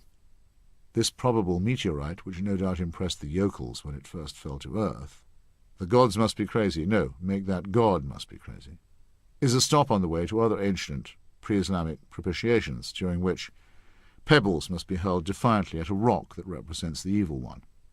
Animal sacrifices complete the picture. Like many but not all of Islam's principal sites, Mecca is closed to unbelievers, which somewhat contradicts its claim to universality. It is often said that Islam differs from other monotheisms in not having had a reformation. This is both correct and incorrect. There are versions of Islam, most notably the Sufi, much detested by the devout, which are principally spiritual rather than literal, and which have taken on some accretions from other faiths. And since Islam has avoided the mistake of having an absolute papacy, capable of uttering binding edicts, hence the proliferation of conflicting fatwas from conflicting authorities, its adherents cannot be told to cease believing what they once held as dogma. This might be to the good, but the fact Y'all, pause the tape. Christopher Hitchens has been dropping bombs. The Restream link is in the chat, Tux. I love how Muslims totally ignore the possibility of Paul being epileptic. Although we were having a discussion earlier about how that's not as much of a counter-apologetic as it might seem. I know y'all were thinking like, Pocket, what are you doing? You're going crazy. Y'all, I don't know what happened to my bell. Like, I'm going to find my bell literally up in orangutan's ass, because that's apparently where I put it. Like, it was here earlier. It has vanished. I've looked in every room of the house. I have no idea where I put it. I think Atheist sent like a fucking angel in here to steal my bell to distract me. But anyway, folks, we're trying to raise $100 for the International Bipolar Foundation by my birthday, August 12th. Go ahead and always you could bang that charity command. But yeah, Tux, if you want to call in or anybody else, the link's posted there for you. And final is at once absurd and unalterable. Its many warring and discrepant sects, from Ismaili also, to thank you so much, all YouTube Punk, agree for on your this recent donation. claim. Reformation has meant, for Jews and Christians, a minimal willingness to reconsider Holy Writ as if it were, as Salman Rushdie so daringly proposed in his turn, something that can be subjected to literary and textual scrutiny. The number of possible Bibles is now admitted to be immense, and we know, for example, that the portentous Christian term Jehovah is a mistranslation of the unuttered spaces between the letters of the Hebrew Yahweh. Yet no comparable project has ever been undertaken in Quranic scholarship. No serious attempt has been made to catalogue the discrepancies between its various editions and manuscripts, and even the most tentative efforts to do so have been met with almost inquisitional rage. A critical case in point is the work of Christoph Luxemburg, the Syriac-Aramaic version of the Quran, published in Berlin in the year 2000. Luxemburg coolly proposes that far from being a monoglot screed, the Quran is far better understood once it is conceded that many of its words are Syriac-Aramaic rather than Arabic. His most celebrated example concerns the rewards of a martyr in paradise. When retranslated and redacted, the heavenly offering consists of sweet white raisins rather than virgins. This is the same language in the same region from which much of Judaism and Christianity emerged. There can be no doubt that unfettered research would result in the dispelling of much obscurantism. But at the very point when Islam ought to be joining its predecessors in subjecting itself to rereadings, there is a soft consensus among almost all the religious that because of the supposed duty of respect that we owe the faithful, this is the very time to allow Islam to assert its claims at their own face value. Once again, faith is helping to choke free inquiry and the emancipating consequences that it might bring. Ooh. I don't think that's ever happened before. I just stood somewhere and everyone went quiet. Good evening, ladies and gentlemen. Ooh, folks. Like I said, I'm not a big guy on the Islam, but I've always found Christopher Hitchens' argument to be convincing. This has always been my understanding of Islam, is that it's like a remix of the earlier Abrahamic faiths or whatever. Look, folks, looking forward to the next chapter. I might actually do the next chapter in the middle of the week. Starting July 12th, I'm going to be doing at least one stream a day on Jay Bundy and Pocket Locker 86, trying to unleash a lot more content. I want to stream every day between then and my birthday, August 12th, to really kick things into high gear. Also, hopefully to help raise this $100. Listen, folks, what do y'all want to do? We got some options. We can bounce around a little bit. We got choices, folks. Let me show you what's up on the docket, so to speak. All right. We got Bread of Life is live. Leophilus is over there. Lena, James Apperson, Danny. That's a lot of our crowd. I think the guys we were messing with last night. Yeah, they're having a Roe v. Wade thing over there. So we could hop into that.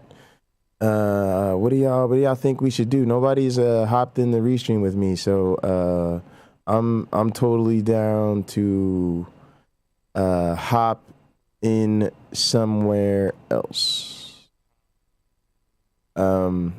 Also, we could always do both, but let's see. Let's get that set up, actually.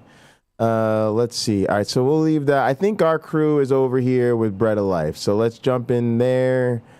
Let's click on her StreamYard, and then what I'll do, so that if people want to jump in on mine, I'll continue with YouTube. I want to use another account. Pocket Locker 86.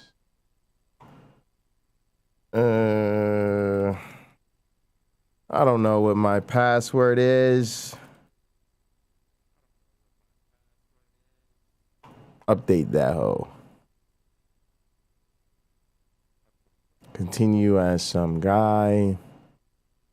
All right, let's mess with our settings here. We want the audio to be, should be like 5 and 6 is my Discord. Yeah, so let's do input 5 and 6. Let's do output 5 and 6. Check. That's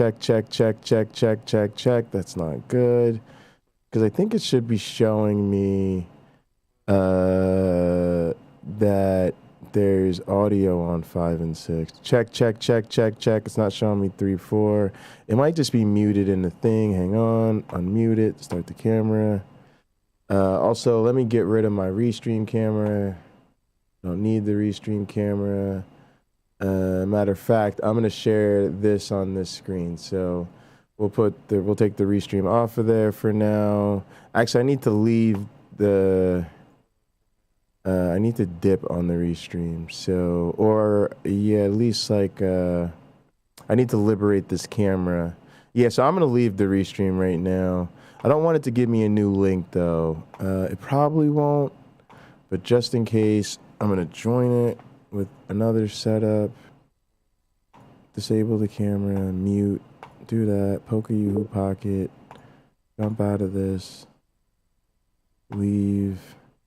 All right, now let's see if I can start this camera. Nope.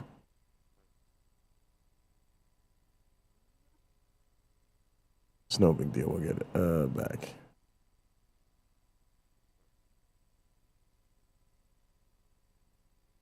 Let's see.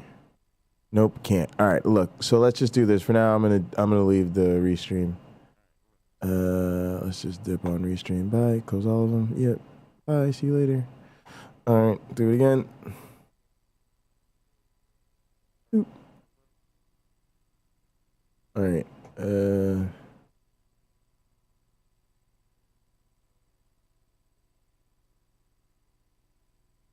All right, let's see what we got. Boom, we're good. Settings, audio. Yep, 5 and 6, it's showing our audio. Let's mute over here to test it. Let's get this mic out of the way. Let's mute 5 and 6. Check. See, it's gone. There it is. All right, that's good. That means it's the one I think it is. All right. And let's also, let me check our microphones real quick because I might switch microphones. Let's make sure this microphone is going there. 5 and 6, let's turn it off here. Check. It should be gone. Now it's in. Perfect.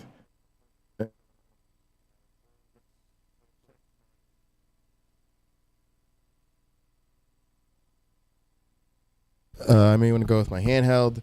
Let's check that. Check. That's also going there. If I turn this off, check. What's still going there? Check. Oh, I didn't switch channels on the mixer. There. Check. Perfect. There it is. All right. That's good.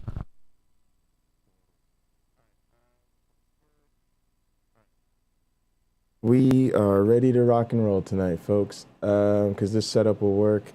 Let's hear the test. There it is. Testing the speakers on StreamYard. Sounds like they're working. Have a great show. Testing your you guys can hear that? Great. Just check. Sounds like they're working. All right, guys, we're good. Camera's ready. Let me see. C922 framing. Yeah, it's fine. Yeah, great. Let me do a little bit. Maybe this.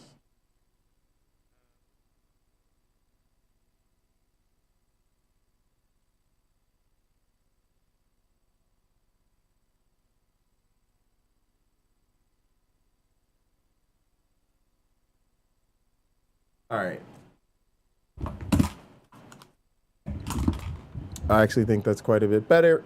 It's got our sign looking a lot better. Guys, I'm going to chill in Rebecca's stream, but before I join in, I'm going to hit the little boys' room, and that's just going to make sure that I can sit in the chair for a while. My display name is going to be Most High Apostle Pocket Locker. Actually, let's go with I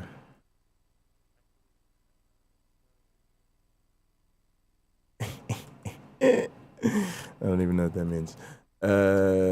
J Bundy. I don't know what I'm doing, y'all. I literally don't know what I'm doing. Ooh.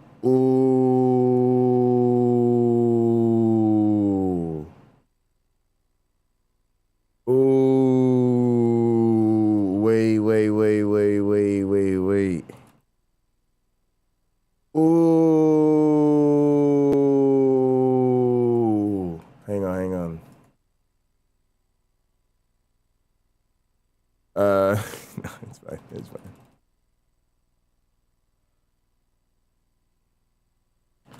All right. That'll be our thing. And I'm going to do this right when I get back, y'all. I just got to hit the little boys' room. So I'm going to leave y'all with Rebecca. And God's desire Deepak to give is us, in the house. instructions and understanding, and the sorts of confusion that we see in the world, and how God favors our free will, and that's like the defense for why he doesn't just come out and like give us the full download, you know. Like the reason why we don't have the perfect omniscience that he does is because if we were omniscient, then like I don't know, I guess everything would be you just reminded me of something.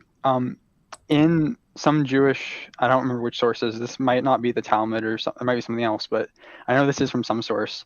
There is a belief that before babies are born, they learn the Torah in heaven, and then an angel strikes you on the lip and you forget everything. And that's why you have a little dimple above your lip and below your nose. So you do get the full download, but then God makes you forget. You just reminded me of that. How convenient. Well, okay. So, Deepak, let's hear your thoughts about the confusion in the world, and like, is that evidence against God for you? Yes. All right, that would be Okay, well, sounds like you guys all agree. okay. I'm wrong. Okay, fine. No, just- Well, okay. You know what? I brought the thunder, so now I'll bring the rain. I do Okay. find one aspect of the world mysterious, and possibly like an indication of something like a god, which is that I think it's called there was a physicist who wrote this essay called the unreasonable effectiveness of mathematics in the natural sciences, where and he basically said something that sounds very much like he's saying, like, look, the best explanation is God created the universe, and he decided that he loved mathematics so much that he designed it to work according to the best and most beautiful math he could find. Was that different than like Craig's and I think did Oppie debate on that? Like math? Yeah. Yeah. And, that was a really good debate. That was a very, very good debate. And both of them, I think people make fun of William. Oh, they did. He got really bad, at least from the atheist community, right? Like we made fun of him for that one. And, maybe this debate, like he actually really, it's clear that he's looked into some of the stuff a lot, and he knows the physics and the math behind it quite well. Like they actually got into some of the details. I'm gonna say I'm sympathetic to natural theology to some extent, but my problem with it is how poorly defined it is. I mean, I don't see any need to include anything but the science, and I think that gives us, frankly, some like interesting considerations for like deep future and what sorts of like intelligences can exist, and like how those can look deistic in certain lights or conceptions. But I mean, none of that I think is relevant to like how religions originated and the sorts of like lasting problems that we're dealing with because of them. Deepak, are you on TikTok? TikTok? No. I just made a TikTok, 40 years old. TikToks. And I know what TikTok. I'm making a bunch of Christians really angry. Oh, sweet. Okay. They're like really angry comments. They need to learn more from Rebecca than how to let that. Well, I'm giving like kind of weak sauce arguments because I.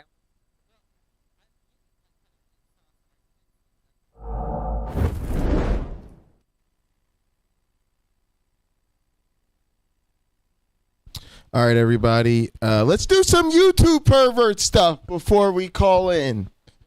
All right, let's do it. Let's do some churchy stuff, y'all. We have to sing our offering song.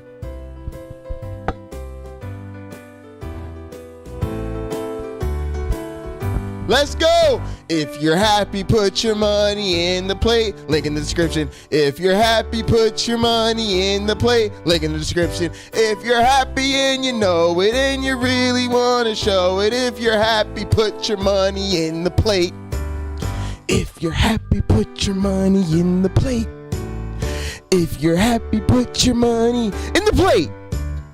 If you're happy and you know it and you really want to show it. If you're happy, put your money in the plate. Give it up one time for the golden plate, folks. Links are in the description. Help us support the Spirit of Doubt. Also, if you don't want to give me money because I'm a YouTube pervert, hit that exclamation point charity and consider donating to the International Bipolar Foundation.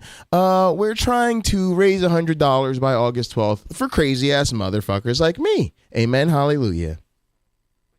And as we'd say in the good old show business, back to our regularly scheduled program.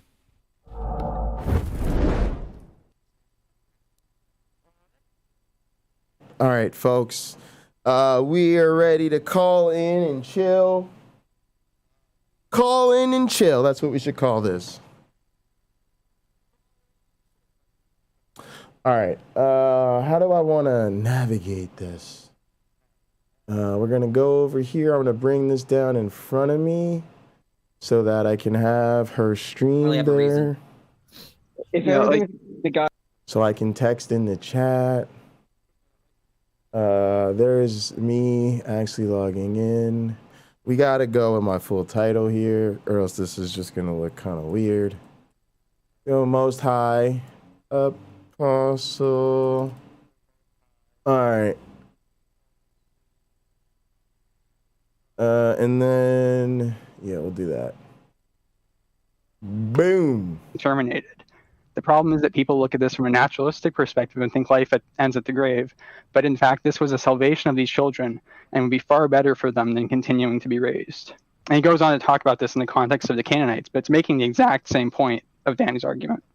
Interesting. Yeah, that's right. If you believe that if that's your answer to the Canaanite dilemma, then wow, you have to really strain to not make it like work for the. Yeah. So what Craig goes on to say is that God didn't wrong the children because they were recipients of a great good. So it's okay if God does it, but you're not supposed to do it that way because God commands you not to do it that way. Like you're supposed to save children by evangelizing to them instead of killing them, even though killing them would be guaranteed, whereas evangelism is not guaranteed. Yeah, because only the boss man can. You're not supposed to try to game the system, but you can. And the whole point of the argument is that you can. It's an option that you have the power to do, given the rules. And you might get sent to hell for it. Yeah, but that could be a virtuous thing for you to do. Like you'd be making this huge sacrifice. You'd be making a bigger sacrifice than Jesus made. There you go. Yeah. Right, but God. I'm not gonna lie, guys, y'all are. Rebecca's like God. sweating, even though she probably rejects the premises. Well, look, I think there's 3 ways. First of all, I said there's nothing in the Bible that says that babies go straight to heaven if they die. Okay. So in fact, that's I believe that for a long time, which was why they desperately baptized babies as soon as they were born. Right. So, but, I don't ever like say to anyone that I would go either way. Like I would, if somebody's baby died, I would assure them that they would be in heaven. But I mean, I don't think we can make like a strong, there's actually nothing in the Bible that tells us what the But that's a lie then. Rebecca, that's a lie. If you're not sure yourself because of what you just said, I mean, I would still do that even if I didn't believe it. Well, I mean, look, am I going to tell someone, oh, you know what? I don't think your baby's in heaven. Like, I'm not going to do that. I mean, you can call it a lie. I would call it hope. I would just call it hope because, I mean, I had 2 miscarriages. I think both of those children are with God. And so like, it's what I actually think. It's just not what I can prove. Right. So when you go to miscarriage, this becomes an even more bigger thing because like the majority of pregnancies potentially are miscarried before the mother even becomes aware that she's pregnant. So I think Dark Matter 2525 even depicted this in a video, which coincidentally James just changed his profile picture. I think he showed heaven depicted as just full of miscarried zygotes and fetuses. Yeah, the notion, and it just makes it like unlucky to be born at that point, and you're incredibly like any kind of age of accountability. It's unlucky to live to that age. Yeah, well, and everything Christians present as being like part of the soul doesn't present itself in a fetus. I mean, so here's the thing, though. If a Christian says they're not sure what happens, then what they're actually saying, whether they realize it or not, is they're not sure if they can take a moral stand against abortion because they're not sure what happens to the baby soul after the fetus is aborted. They have to take a position about what happens before they can take a moral position about abortion. But that's presupposing a kind of consequentialism, which they may reject. Well, can you extrapolate on that? Well, like consequentialism is like you're evaluating morality or right and wrong in terms of the effects of your actions or certain, you might hold to certain rules based on the effects of holding to them. But certain Christians might find things morally permissible or impermissible based on other things, like whether certain virtues, or divine God's commands or whatever, And sure, authoritarian ideal. So, as what decides their moral compass, in other words. No, there are a lot of virtue ethicists and deontologists that are not authoritarians. So how would they square it if they take the position that they don't know what happens to a baby soul after a fetus is aborted? How can they leap you through the thought process where they still end up against abortion as a very definite moral position? Yeah, so they're not going to evaluate it based on the consequences. So they may evaluate it based on their love for God, to obey God, right? And that's going to be kind of a bottom. That's, a divine command theory doesn't.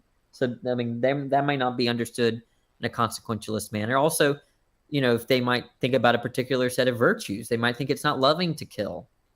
That became a meme on the Digital Gnosis channel. The whole you're assuming a consequentialist perspective. Yeah. Well, yeah, but if you're basing your view on abortion on the eternal salvation of the fetus, and then they don't know, well, then you're right. They're not going to be able to make a determination. Yeah, I think the whole like God's commandment defense is like perfectly internally consistent.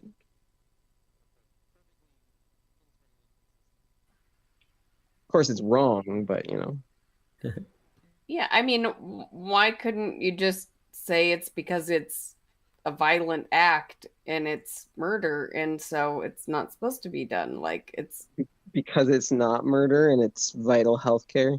But here's the thing, though. If you say it's murder, then what does that even mean? If you're not sure if the soul stops existing or if it simply gets liberated from its carnal prison, if you're not sure about that position, then why are you even calling it murder?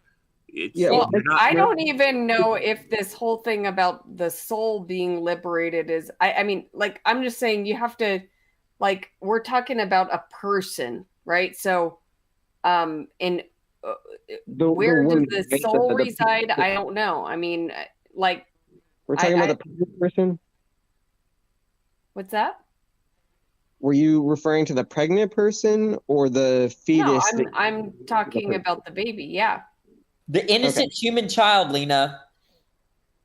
Yeah, I mean, honestly, at the end of the day, like, I don't really, like, I could grant you that it's a person, but you're still arguing for special rights over anyone else, and that's the problem. Like, the whole problem I have is bodily autonomy.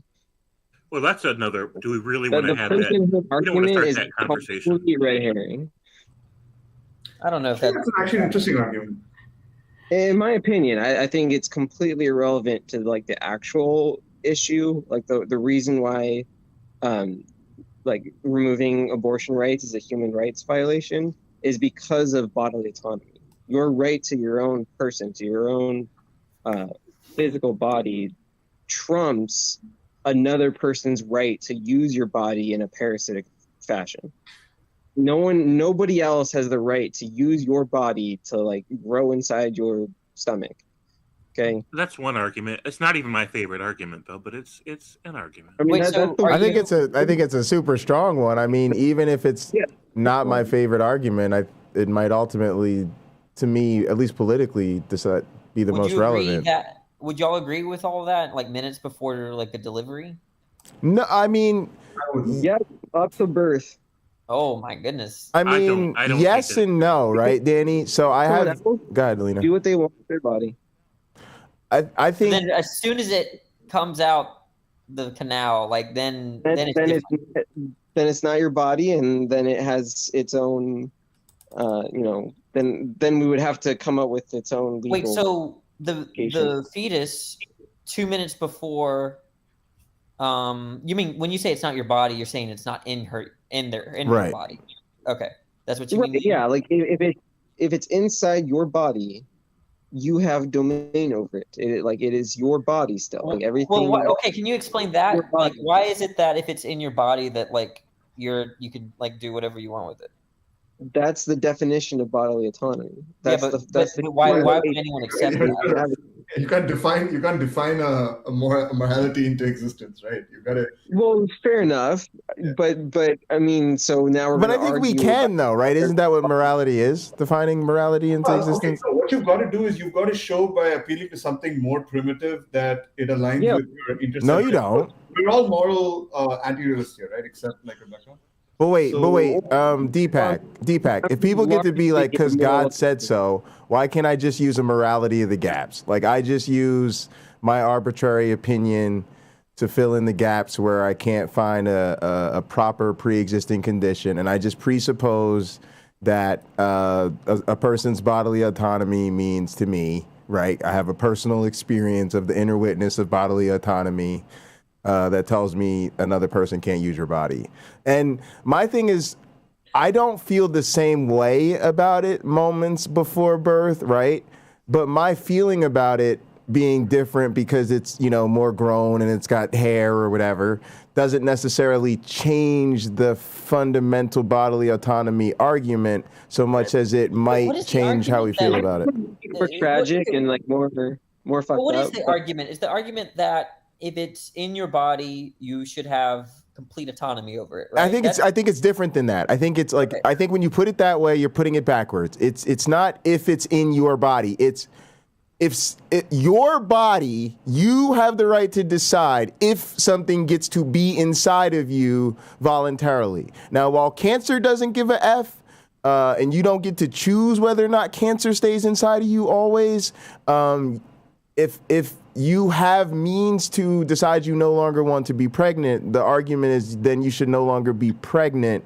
And I think what Lena's trying to say is, granting that it's a real human person with a life and a soul and all of that stuff doesn't change any of that. That's fine, but okay, I get that. I just don't get why someone couldn't just reject that bodily autonomy should be preserved in that way. No, I think they can. The best version of the bodily autonomy argument for me goes through using the violinist argument. Do you know the violinist? What argument? The violinist. You know the Judith Jarvis Thompson? Yeah. Mm-hmm. Yeah. To me, reading that essay actually convinced me that, like, at least the threshold of abortion moves from like something like 3 months to, I don't know, second trimester. Yeah, like, but I'm talking about, like, what about if the violinist was only there for 30 seconds? Like, he needed 30 seconds of would you be against someone pulling the plug or whatever? I'd be against it. I'd be against it in general, but I don't stop, but I don't get to choose, right? Like, it's that means that there's something else other than bodily autonomy that we're talking about that. What's the setup? I'm not exactly sure. Like, Lena. Yeah. Wait, what is this? What is this? Can you explain the setup to those of us that aren't familiar? Yeah. So go ahead, Danny. You want to go, Scott? You got it? Yeah, sure. I'll take it. The violinist argument basically says that you have a famous violinist, or it could really be any other grown adult, who has had some medical condition where they need to be attached to your body for a period of about 9 months, and you're the only person in the world who is a compatible match for this procedure. And they're just you're going to have to carry them around, be attached to them. They're going to feed off your nutrients, all the things that come associated with pregnancy. And so it just says, should you have the obligation to carry this person along with you for 9 months to preserve their life? No, and the fate of I'll take it further. It could not only be that; it could be the last viable other human being on the planet, and the dependency of the entire human race is determined by your rejection or acceptance of this person, and you still have no moral obligation to but I don't make want to humanity frame it survive. in terms of their moral obligation. I like to frame it in terms of what I would allow or what I wouldn't allow. And if I found out that the violinist only needed like 30 seconds of nutrients to live, then I would not allow the person to pull the plug or pull the cords. I think these different examples are a bit misleading because I want to be clear. Like, I'm a pragmatist fundamentally. So, like, when it comes to these really abstract situations, like, maybe there's exceptions. But when it comes to making laws, I'm an idealist, right? I try and make these broad generalizations that work in most cases.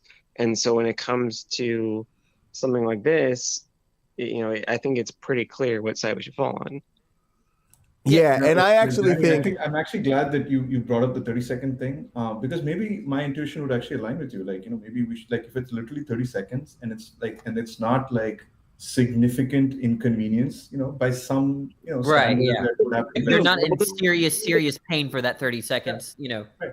So would that be? Mine doesn't. I think y'all are scary. Wait, let Deepak finish. Go ahead. I will.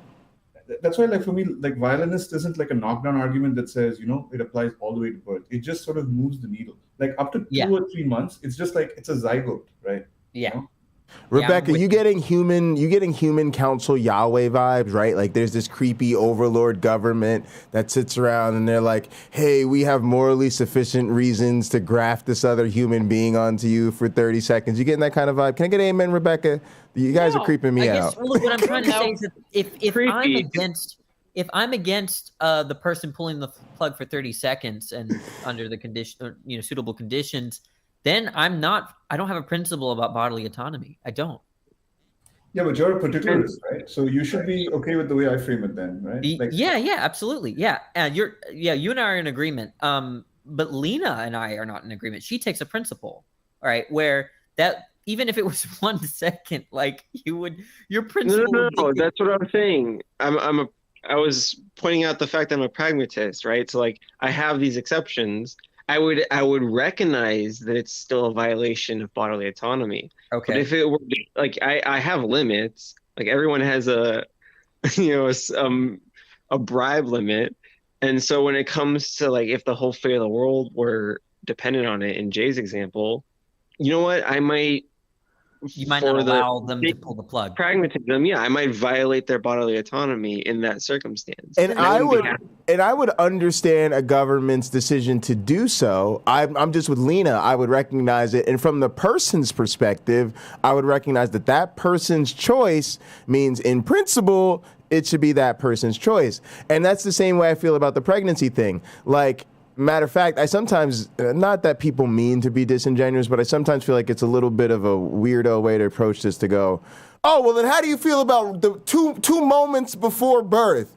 It's like jumping to like this rare case when somebody's just saying like, hey, overall, I think if you like don't want to be pregnant anymore, you shouldn't have to be pregnant anymore, is like kind of, I get it. But even if we're going to do that, right, again, it's just you're changing the circumstance. You're still not changing our underlying understanding of what the bodily autonomy means. And don't get me wrong, guys. I'm not talking about should and shouldn't, right? Morally, I might agree with you as to if you're given this choice, is it the morally correct thing to do to, save the violinist if it's just going to be 30 seconds and a bit of a needle shot, go get your vaccine.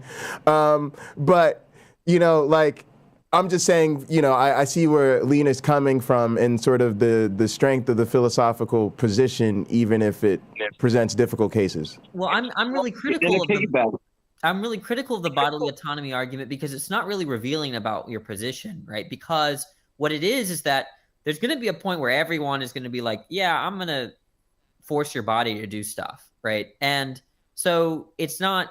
I mean, although there's a correlation between people that say bodily autonomy and then what their preferences might be in abortion, that the argument itself needs to be fleshed out. Like, look, so it could be something like this. With respect to zygotes and embryos, I think that your autonomy over your body to get rid of their body should be prioritized or something like that. Or I would allow that it would be prioritized. I think the parameters are pretty well set. I mean, it's no, not at all. Is the extent of your body. Like no, the parameters are not set. Danny, I feel like this is a case where people are overthinking it. Like, I think you can bring it back to a practical scenario pretty easily by considering not 30 seconds before birth, but right before the point of viability, whether 30 seconds or a day or a week. Like if just a little bit more time would lead to a much better outcome for the premature, call it abortion or birth. Yeah. Even if it's viable, but just a little bit more time would lead to a much better outcome. Would you not have an obligation to carry it for another day or another week? Well, look, I don't know. You see, obligation talk I think you might be on something there, but I like to frame it in terms of what I would stop and what I would allow, right? And so, I think there would be cases where I would stop someone from terminating their fetus. There would be cases. But the majority of the normal cases, I wouldn't, right? Which makes me pro-choice. But they're these people that say bodily autonomy, period, no exceptions, your body, your choice. I'm not on that ship. Danny, I agree with you. Go ahead, Lena. No, I mean, I'm curious as to the relevant difference, but I'll let you ask your point as well. I was just going to say, to me, I'm not always, again, in favor of somebody's exercising that choice in every situation.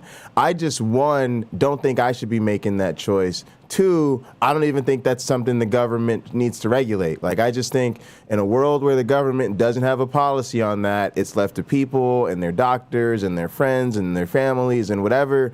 And I'm cool with that being the way it should be. And because I just don't know, how do we decide, right? But the places where bodily autonomy comes in is when we all have a common agreement that, the fetus is now a person, right?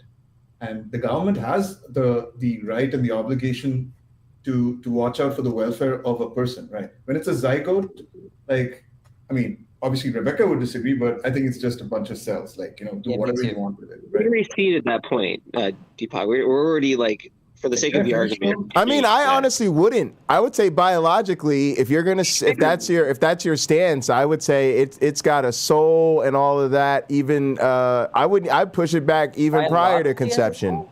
I'd push it back prior to conception. Look, if God wants that baby in the world, you shouldn't even use protection if God wants that baby in the world. And if you want to tell me at the instant of conception you can't abort it because it's a human being and it's got a soul, I think you go that clump of cells thing is just not convincing to me. I'm just being honest. Argument, though, right? That's an argument you've got to have on different grounds. We're just talking, look, let's assume that personhood enters in at, say, 4 months. Right? Or whatever it is, okay? Yeah. And now, to me, right, at that point, you have this trade-off, right? Because, okay, it's a person. It doesn't automatically get protection from abortion because there's a trade-off here with the bodily autonomy argument, right? Because in the violinist case, right, if you had to say to someone, we just kidnapped you, we hooked you up to this violinist, you need to stay connected with him for another 9 months, right? And the guy's like, fuck this shit, I'm out, right? You could die, don't forget that. Huh? And you could very easily die because of it. Exactly. This could lead to permanent harm or death, right? But you're forced to take this choice. You obviously give them the right to walk away from that, right? You knowing that causes the death of the other person. Right. So if we make you see what kind of this is, I can't believe I'm using Dave Chappelle's argument here, but also another thing that does bother me is that if abortion is made a right, then I really think that child support stuff that's going on with men is dumb, right? In some sense, I agree with you, and I think it's toxic. And I've literally had the conversation about with politicians that say we need to have a conversation about male reproductive rights. So you'd get no necessary disagreement here. To bring it back on track, if I can, let's just resolve. Maybe I want to hear Rebecca's statement, on bodily autonomy and what she thinks of all this.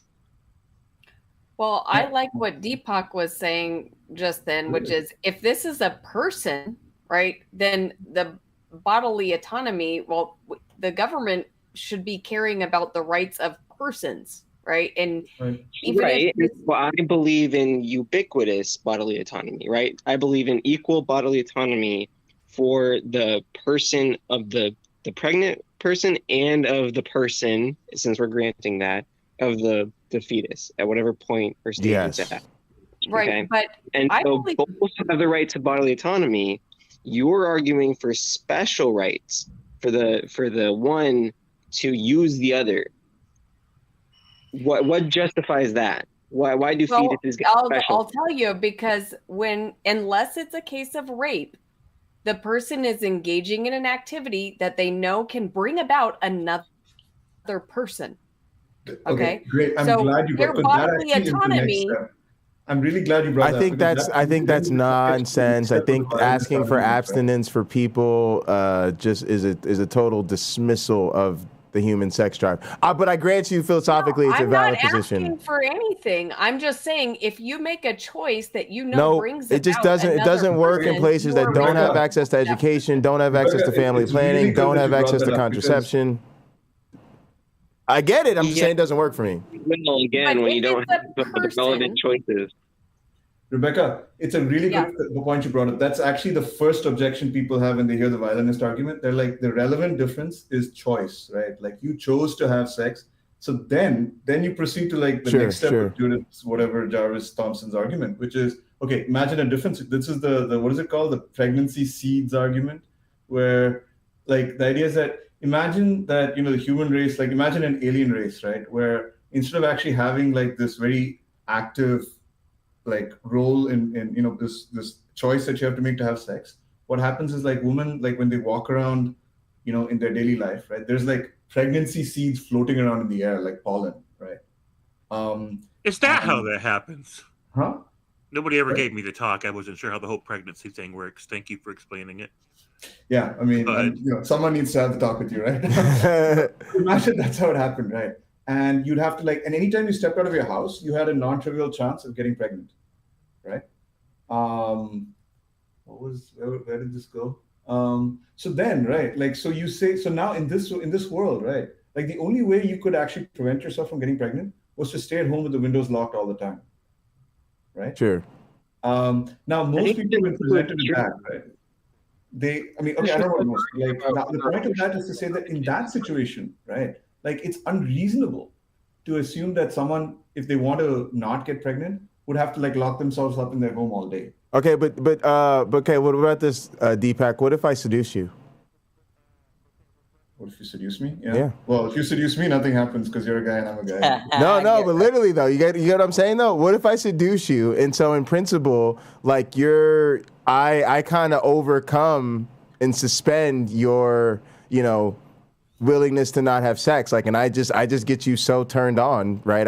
That you just cannot decide for yourself not to have sex with me. I think that actually is, in a way, kind of addresses, to me, where I come down on this, right? Which is that, to me, the choice to have sex is, I think I saw actually T-Jump, one of the few times he actually made a good point was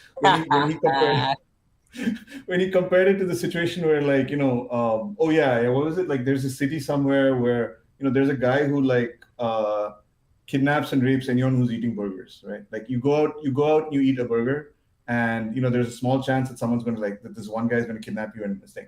Does that mean that you're responsible if when but this is going to happen, right? But you're screw it, I want to eat a burger, right? I shouldn't be allowed. I shouldn't So it really depends on where you fall down on these kind of how much of it is a choice that that you're. I don't know. I'm saying this bad. I mean, it just depends on what you mean by responsible. I think it's even more salient when you recognize that the two actions, having sex and getting pregnant, are not the same thing, and they don't. The only reason why it's such a problem is because of the lack of proper health care. You can lack of bad design for any precautions you take. You know that, right? That's one thing about the violinist example that's pretty good, is because it sort of grants that the entire whatever's in the womb. Danny, can I come back to your problems with bodily autonomy for a second? Because for some reason, they literally triggered a little bit of Doug in me, which was all right, so let's say you feel like this concept of bodily autonomy is not well defined, or we haven't put the parameters on it, right? I almost feel the apologetic against going against God's will. So what? It's kind of so what if my concept of bodily autonomy offends the philosophy gods? Why is that a bad thing? And also, or maybe to speak to a way somebody in the chat put it, hey, defining the limits and the boundaries helps us understand helps us clarify the objections to the concept. And it's okay, well, you having clarity is maybe not my obligation. Why is it bad for me if you don't have clarity on it? I have a couple problems with it, but my main problem is I don't see why any pro-life person would accept it. Yeah, okay, I get that. So you're arguing sort of from a place of effectiveness. Part of the reason we're having the conversation is not to say you've offended Danny by making a unsound argument. You're just saying if the goal is to actually convince pro-lifers, it might be very convincing. Then this is not effective. Okay, I might be convincing. I'm just saying that it's not it's not necessarily rationally compelling, or I shouldn't use compelling. It's not an argument that I see as being against someone that holds a pro-life position. I see what you're saying. I just was coming at it like the same way theists just don't care, right? Like I think a lot of their arguments just don't make any sense. They don't hold up. The whole concept of vicarious redemption is incoherent to me. And they just kind of look at us and go like, yeah, and back to worshiping Jesus, right? You know what I mean? Like, yeah. So if there's like but guys, can I interrupt? Because James is getting too tired and he's been waiting patiently for like 2 hours to speak, I think. So let's let James say something. Who was our guest on Hot Program? Check that out. Go ahead, James. Thanks, Jay.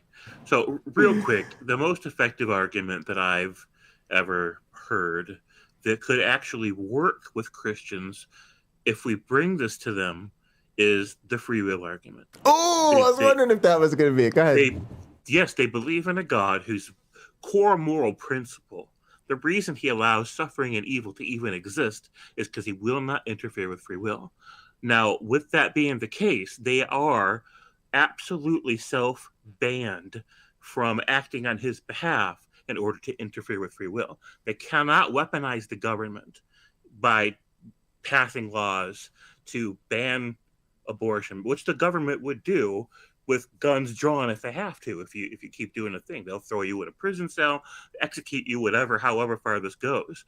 So if they really want to respect their God, respect his moral compass, his moral boundaries, they have to take the position that even though they consider it wrong and evil and awful and what monsters, whatever, they have to stop just shy of using their votes or their political influence to, and on behalf of their God, to say, you know what, you guys don't get to do abortions anymore because it's wrong. Because their God says, no matter how wrong a thing is, we must not interfere. James, James, this does not work at all. I'm sorry to tell you, because unless like the government is gonna like stop making laws against murder, like I mean, if stopping you from murdering someone is impinging on your free will, then okay, then but it's not. Absolutely. It's just I mean, who should cast the first stone? Who's supposed to lock up who here? Well, anyway, I'm asking about which laws the government should make. I think it's pretty reasonable, that we put murderers in jail, right? So I think that's probably a good law to have, and I don't think that's sure. Rebecca, can I quickly ask you a question as Christian Jay? Because I just heard this the other day, right? I just heard that there was a Christian who was having an argument with one of my friends. And so if one of you guys used this example and it was you, I apologize. I don't remember who it was. But they basically said that they recently talked to a pretty, right-wing, firm believer who was surprisingly to them pro-legalization of marijuana, right? And their argument was, you shouldn't smoke dope, obviously. I mean, come on, let's be serious here. But unless you're the most high apostle, right? Exclusion. But what they said was that people should have the choice, right? And then they should choose not to do it. So it was essentially this argument given towards medical marijuana. So would you say that it also doesn't work in the case of medical marijuana, or are you saying it doesn't work in the case of abortion and murder for some reason that you don't care about or feel the same way with other issues? Yeah, I'd say it's totally different because it's not in the case of abortion. I'm concerned about the person's rights, the child's rights, the one who can't talk. That even though you can't hear their voice, but they are a person, and so. If that's why murder is different than marijuana, right? That's just okay. Like, wait, I do want to ask about that, and this is not really an objection, but what are you counting as a person? Oh boy, I feel like it could be opening a can of worms. No, I think he's just asking. We'll accept your definition. Yeah, I'm happy to accept whatever you say as your understanding. I mean, I'm saying that this is a person, a human person. They have all the organs. They're going to develop into a person unless, prevented in some way. Persons? I I don't know. I'm not gonna. I think they have the potential, so it's better to be on the safe side. I'm actually okay with that. I'm okay with zygotes as person. That might surprise people, but I really am. I don't. But I would say by the time the child has a heartbeat, a brain, that's that's where, like you pretty say, good indication. Like that's where I would say I don't think that you can argue that that's not a human being at that point. Okay. I just go to Danny. When my wife was pregnant and we were reading those books, right? It did actually surprise me how soon certain things happen. Like, for example, right, the fact that I think at 6 months or 7, 6 months, the child actually they say they recognize each parent's voice, and they will remember that like after they're born, and will react to that specific voice that they heard in the womb. And now, if that is true, right, to me that is as good a definition of personhood as any other, right? Yeah, and Lena says that we should have the right to kill it if we don't like its sex. Yeah, let's get back to the argument that hasn't been shut down yet. So back to bodily autonomy, because again, I see you as who decides when we're switching from one argument to another, just so I know. Like, if we're talking about something we're finding interesting, maybe Gotta free that weed, folks. Gotta free that weed, folks. Thanks, Chad. I appreciate y'all sticking with me. Oh, sorry, I'm not muted. My bad. I feel like I already shut down the bodily autonomy one. Yeah, we've certainly. Yeah, Chad, thanks so much. Can you just repeat I appreciate y'all. Can you repeat the knockdown argument? I mean, Well, Rebecca, I mean, you said it wrong. You have to say that you destroyed the bodily Destroyed argument. Yeah, you destroyed it. Murdered that. Well, okay, look, aborted you if you want to retain, I mean, you have bodily autonomy, and if you choose to use your bodily autonomy to engage in acts that bring about other persons, once that person comes about, you are responsible for that person. You cannot kill the person. This is not a knock. This is not a distraction. I'm sorry, Rebecca. I'm on Lena's team here. Really? Yeah. Wait, Danny, what do you mean by that? What do you mean by that? Say more, Danny. I don't think this is a good response to the bodily autonomy stuff. Oh. Okay, what do you think is a good response to the bodily autonomy, Danny? Well, first of all, I don't really look, the way the bodily autonomy argument is supposed to be is that, hey, the value of this thing in the uterus doesn't add up to obligating us to prevent the person that is holding that fetus or whatever, prevent them from like killing it or something like that. That's something like that, right? But the idea is that you could just think that they're responsible for what's inside the womb. They might think that, but that's not going to necessarily imply that they ought not, or that we should prevent the killing of whatever's inside the womb. Danny, what do you think about my formulation? Rebecca is not afraid to slay. Fully, but I'm sorry, is that my fault? Probably. She's not afraid to shut down your What's your arguments. formulation? So not basically, afraid. Right, I'm just saying, like, not scared. My point is this: like, I think of like laws against abortion as the government enforcing an obligation, right? Which sometimes, we believe governments can enforce obligations from one party to another, right? And the specific obligation we're talking about is that a mother is obliged to continue to provide resources, nutrition, space within her body to a child, right? And so I think this makes it, for example, possible to say something like, at 30 seconds before conception, that obligation is in force. Something around 5 months, say, the fetus is a person, but sorry, boss, there's no obligation. Like, the obligation isn't legally enforceable yet, right? Wait, this is an argument against bodily autonomy? No, it's an argument that says bodily autonomy introduces. What if the baby can survive separated from the mother? That's an interesting argument. That's an interesting metric that I've heard discussed, and I might even bring that up. That's an interesting one.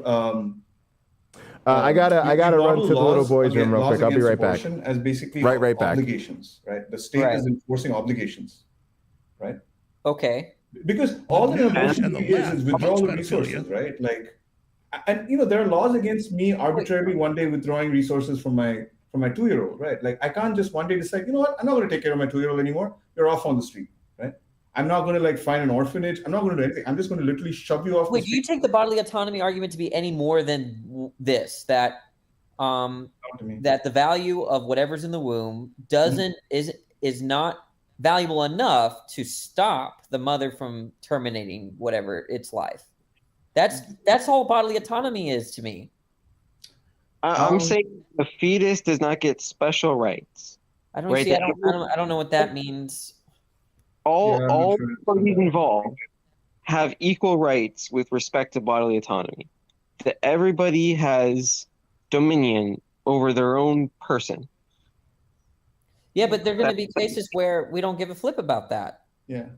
There shouldn't be. That those are the fascist cases. Okay, well, you see, I didn't realize they were fascist. I guess that Lena, ends the argument. The fact that it's fascist. I mean, oops. Are you saying that like there, because hospitals are responsible for caring for patients, even if the patient like if like somebody's like unconscious and they're responsible. Look, right? Yeah, that's HIPAA. Like California doesn't have abortion law at all, right? Like California, I didn't realize this, right? But like I only knew this like recently that, I mean, legally, you could actually abort 30 seconds before pregnancy in California. You wouldn't be in like legal trouble for it, is my understanding, right? Maybe there's some other law that would apply there, but that's just a case of California saying we don't recognize any legal obligation at all between the mother and the child until after birth, right? Yeah, and the way that I framed it was in terms of it's not valuable enough for us to force the mother to do anything. Like I wouldn't phrase it. I don't know if I'd phrase it in terms of value of the life itself. I really like Scott's what he was saying earlier, right? About like I think the point of viability is where the obligation enters, right? It's but that's obligation and value are like synonymous to me. Like if you obligated to it, it's valuable. Okay. I want to make clear, by the way, that I don't find any value in like waiting till the last minute and then getting an abortion. Like that seems pretty messed up to me. Yeah, but somebody else might try it. Look, you can't. It's not like you have any time to figure things out, and it's a very it's a arguably one of the most important decisions that a person could make, and so I don't think that narrowing their window of decision making is constructive for them. But I mean, again, I'm not like advocating for like, oh, just abort at the last minute. No, I'm saying you're not. But Lena, one day, like say like a day before a child is like a mother gives birth, the father says to her, you know what, I can't deal with this. I'm out. You're raising this kid on your own, right? And at that point, the mother wants to back out, right? Which it's understandable, right? Would you actually be okay with that happening with no consequences? And by okay, we mean would you force the mother to have that pregnancy? Exactly. Would you enforce that obligation? No. Okay. Well, you're you're just different than us, and I don't think there's anything to argue about, right? We're just opposed to you, and you're opposed to us. Yeah. Wait. How are we at an impasse here?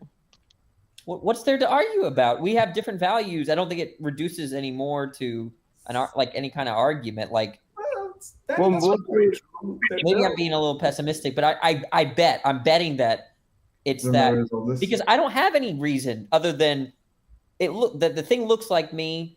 The thing can apparently, and all the stuff that Deepak said about memory and voices, those things I'm sensitive to. You're not sensitive to the point where I would force the birth, right?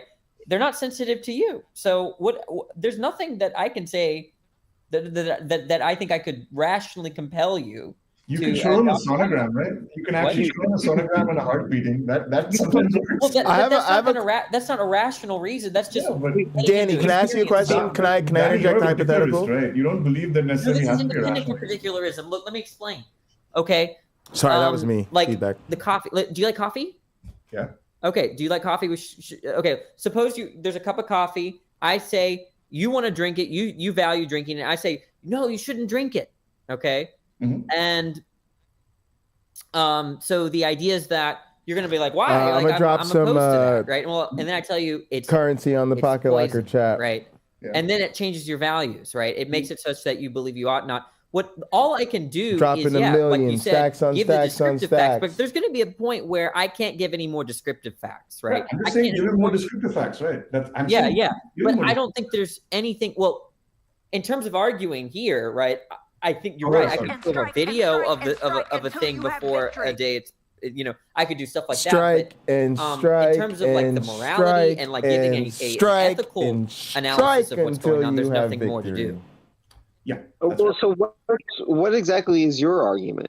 Let's add some J Bundy Mine? for the J Bundy. Yeah, in viewers. comparison to bodily I'm saying at this Myronite. stage, like we have different values, and the best I can do is show you pictures of the thing that you're killing, basically, or tell you about its neurology or whatever. What- right? Which what- I'm not Whoa, ready that's to a do lot that. of currency. I'm Hold on, too many zeros. Trying to get at Mad- what values you're forgot how many appealing zeros that to was. and All right. why and A how lot we of can zeros. assess It looks the like a value. baby. It reacts like a baby, and I So- value babies to the point where I would prevent some of them from killing them, whether they're in or out of a womb. Yeah.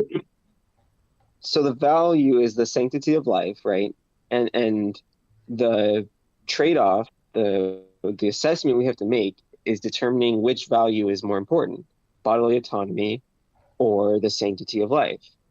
And my assessment falls on bodily autonomy because I believe that maximizes both principles. Nano and the ushers know how to use the bot.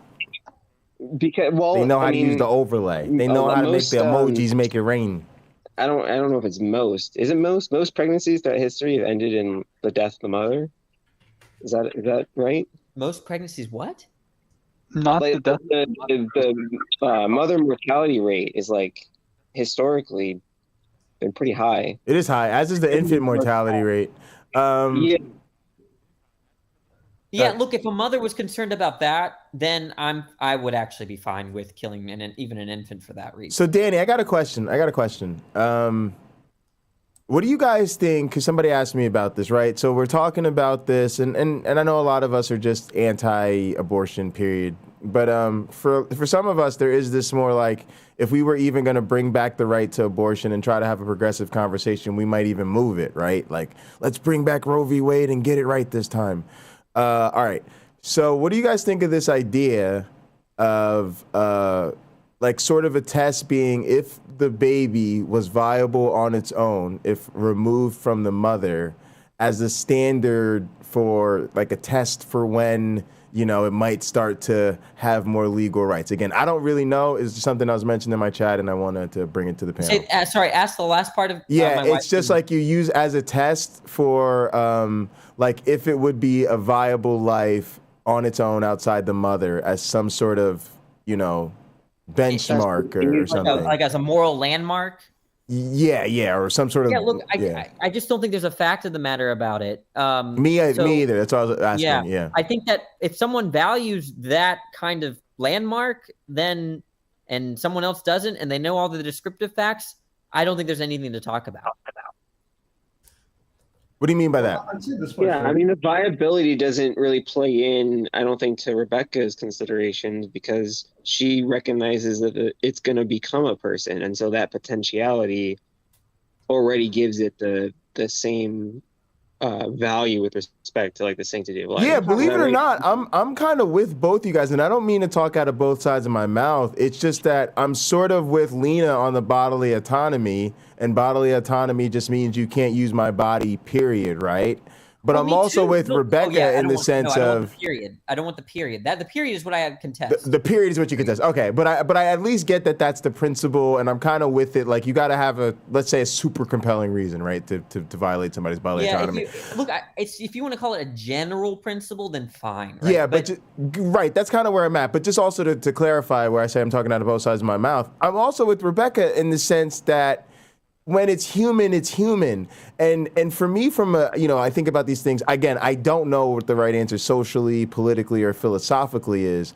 I'm just saying for biology, I'm like, it is technically human, right? And I could even say that as a zygote, I could distinguish Danny from his sister, you know, and whatever else. If there was going to be like septuplets, they'd all be individuals, even as zygotes. And so if somebody wants to push it back to that, I don't have a good reason to not grant them the humanness of it even in earlier stages. I just think they're being consistent with their worldview when they say that.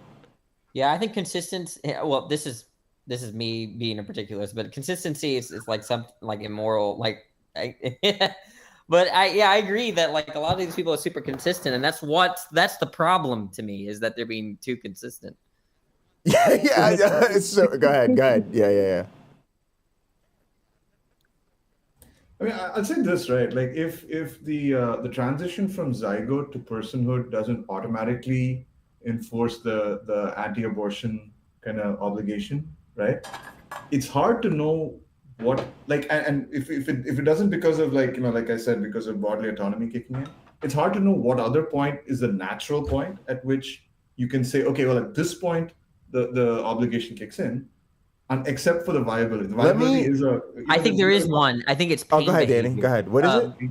Pain behavior. I think that actually matters a lot. Because you don't have to be a person to exhibit pain behavior. Yeah. I guess if we were confident in our understanding of biology to know where that precisely kicks in. Well, pain behavior, it's just looking like it's in pain. It doesn't even have to be that they're in pain. Oh, I don't know about that. That's a bad idea. Because like I could always like, you know, like I could design the Sims characters, right? That like they're like oh and stuff. Yeah, no, but like think about that video game. Like if in a video game like I'm abusing little kids in GTA, right? Some people are gonna have problems with that. They don't let their children play GTA because they abuse fake persons, right? Yeah, but usually implicitly it's because they believe that leads to like, you know, the deadening of the sympathetic impulse in real life. Yeah, you might be right about that, but that's not why I would be against it. Because it just looks horrible when, like, if you're having sex with a 12-year-old on GTA, right? Like that, I would not. That's a better example, actually. You know, like I don't really care. It's not a person. It's gross. Yeah. It's sick. It looks horrible. So when you're if you're poking a fetus with a needle and it's reacting like it's in pain, who cares if it's in pain? I'm against it. You know. Well, because it's inside another person who has the rights over their own bodies, right? Like the pains of pregnancy, the pain, like just the little kicks that they can do can be like incredibly painful for some people. So I don't see. It's not pain; it's pain behavior. Right, but like all the points about pain are like equally as relevant to the mother. So. Again, sure. Yeah, I'm with you there. Yeah, if a mother is going through a lot of pain through a pregnancy, that's something that I care about with respect to the calculus of what I would prevent. Or you're appealing to a normative value where you need to be appealing to a unique value. Oh, I don't know. I'm losing you. Well, otherwise you're not going to be able to argue that the fetus has special rights. Like the only way to say that I don't know what you mean by special rights. Like I don't. Yeah. Why those rights are why the fetus's right to be protected is more important than the mother's right to be protected from the fetus. I think if you're aware of all the descriptive facts, you're going to have a question like that. I don't think there's a substantive answer. Danny, what do you mean by descriptive facts? Like non-value facts. So, like for instance, the fetus is bleeding is a descriptive fact. Okay. Right. There's nothing right or wrong about that in terms of the meanings of the term. All right, and so what are you saying? I have all the descriptive facts, and I'll follow that up with the thing you just said. Yeah, so you might know everything about there is in terms of the biology, the physical facts, the mental facts, right? But there are going to be questions about the value facts or what you care about. Yeah, right? And I think that's the conversation we're having, right? And that's the essential disagreement we have because I'm sort of saying I'm on one side politically and socially, but this is one of the issues where, and I actually think there's a lot of these issues that I'm learning, where I actually think the other side is being completely reasonable based on, you know, differences about our values or whatever, right? Yeah, I think it makes total sense. I think what I'm trying to say is that once you're laid out the descriptive facts and everyone's seen everything, knows about all that stuff, right? Then if the value facts or what we care about are different, then there's opposition and there's nothing really to argue for. We're now just trying to stop each other like a sports game, right? Like Yes, Danny, and I think they're doing a better job. Go ahead, Lena. Sorry.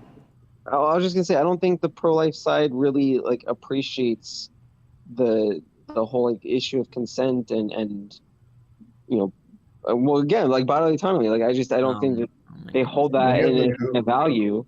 And I mean that's part of what I consider a problem and part of what I consider like inherently Lena, bad. what you should do is go to LPP stream. We should end the stream soon, Rebecca, because I know you have to go.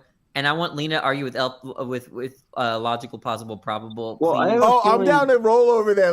We should roll over there late night. I'm not going I'm in live that too room, on man. Pocket Like, Locker it's too 86, but we toxic, should roll over there. I just want to watch Lena infuriate LPP. Like, that's all. Well, Danny, come watch it from my channel if you want. Maybe. Yeah, I'm going to take a shower, so I'm going to be listening to Lena. Lena, can you do it for me? I'm it's going to be productive, but it doesn't matter. That doesn't matter. Look, who wants to be productive? Lena, I'll go over there. Lena, I'll go over there. It's with about you. abortion. Lena, it's about abortion. It's about abortion. Yes. Yeah, I mean, I haven't really heard anything yet that's like convinced me that a fetus should have. Yeah. Tell him that. Tell him all of it. Right here. Let me give you the link. Okay. But I don't think he's gonna provide anything that you wouldn't be able to. Like, can you like? Yeah. We just want you to trigger a different audience. That's all. Danny That's exactly what wants to Danny's see- saying. There's nothing he can do to convince you now. He's laid out the value kind of calculus, and he's laid out the. I mean, he could give you more descriptive facts, but he doesn't. Yeah, there's nothing. I'm unstoppable now. Okay, look, there's the link. Danny's It just has looking for trouble. He wants to see Lena like. Well, I think where our disagreement lies then is. Are you is suggesting, in the Rebecca? relationship. Are you suggesting that's his phrase? Yeah, that I you're see stirring that- up drama that you just. I've already got it pulled up. I'm ready to go. As soon as you guys give me the signal, we're Jay's stream too hopping. nice. Lena's gonna Lena has bite, and she's a little condescending, which is amazing. So it's gonna be. Yeah. I really don't mean to be. I recognize that I like come off that way, and I can't help it. I'm sorry. But you know what's funny is then she lectures us for being too mean. It's Okay, a good well- thing in this situation. All right, guys. Thank you for being here. Thanks for everybody who's been here for this 5.5 hour stream. It's been wonderful talking to everybody. And Scott, it was great having you on. You had a lot of good things to add. Everybody was wonderful. Thank you, guys. Rebecca, I mean this sincerely. Thank you. And email me and we'll set up a time for you to convince me that young Earth creationism is true. Intelligent design creationism has more evidence to support it than the evolutionary biologists will concede. I'm here for it. Let's do it. I'm not agreeing to argue for young Earth creation, but I will do the intelligent design thing. You like the okay? Let's do it. Let's set it up. I'm here I for want to it. express how disappointed I am that Danny didn't make a comment about my screen name. I thought he would find it amusing. I did. I'm trying. Like I said, I didn't understand it. Is there something about Cambridge I don't know? Cambridge Properties. You've heard of Cambridge Properties, right? What is that? I know what Cambridge is. Properties? Wait, I know the university, the city, and everything. University Press. No. Well, a Cambridge property is a property that doesn't actually apply to the object. So, for example. Oh my God! Yes. Oh, it's been so long since I used that term. Oh no. Yeah. No. Tell us real quick. I want to make sure our audience gets it. Deepak, what's a Cambridge property? Yeah. So like a property of like an intrinsic, a non-Cambridge property of me is my height, right? And a Cambridge property of me would be something like Jay is taller than me, right? Because it's not a property of me. It's I don't know. It's relative. Yeah, there's like it's distinguished from I'm actually getting it wrong, maybe. Wait, so are Cambridge properties relations or non-relations? It's like self-referential versus referential to others. Let me find the example. Maybe. I forgot, man. Yeah, I forgot too. Because like the height is your is like you versus the environment, whereas the comparison of your height and someone else is like a comparison of two entities, two like agents. So it's different. Yes, we do have innate programming, guys. We're just waiting here to transition to our next call-in. We're gonna go to logically. Yeah, I understand them. I use the term relations, I think, or relational property. Plausible, but I don't... probable. We were ending whatever. this stream, right? Yeah, sorry. Yeah, Rebecca, thank you so much. Yeah, thanks, Rebecca. Hey, thank you, guys. Guys, All we're right. going to a logical whatever that is. See you later. Okay, Lena, I'm Rebecca. gonna watch you. Okay, go in. Don't disappoint me. Let's do this. All right. Okay.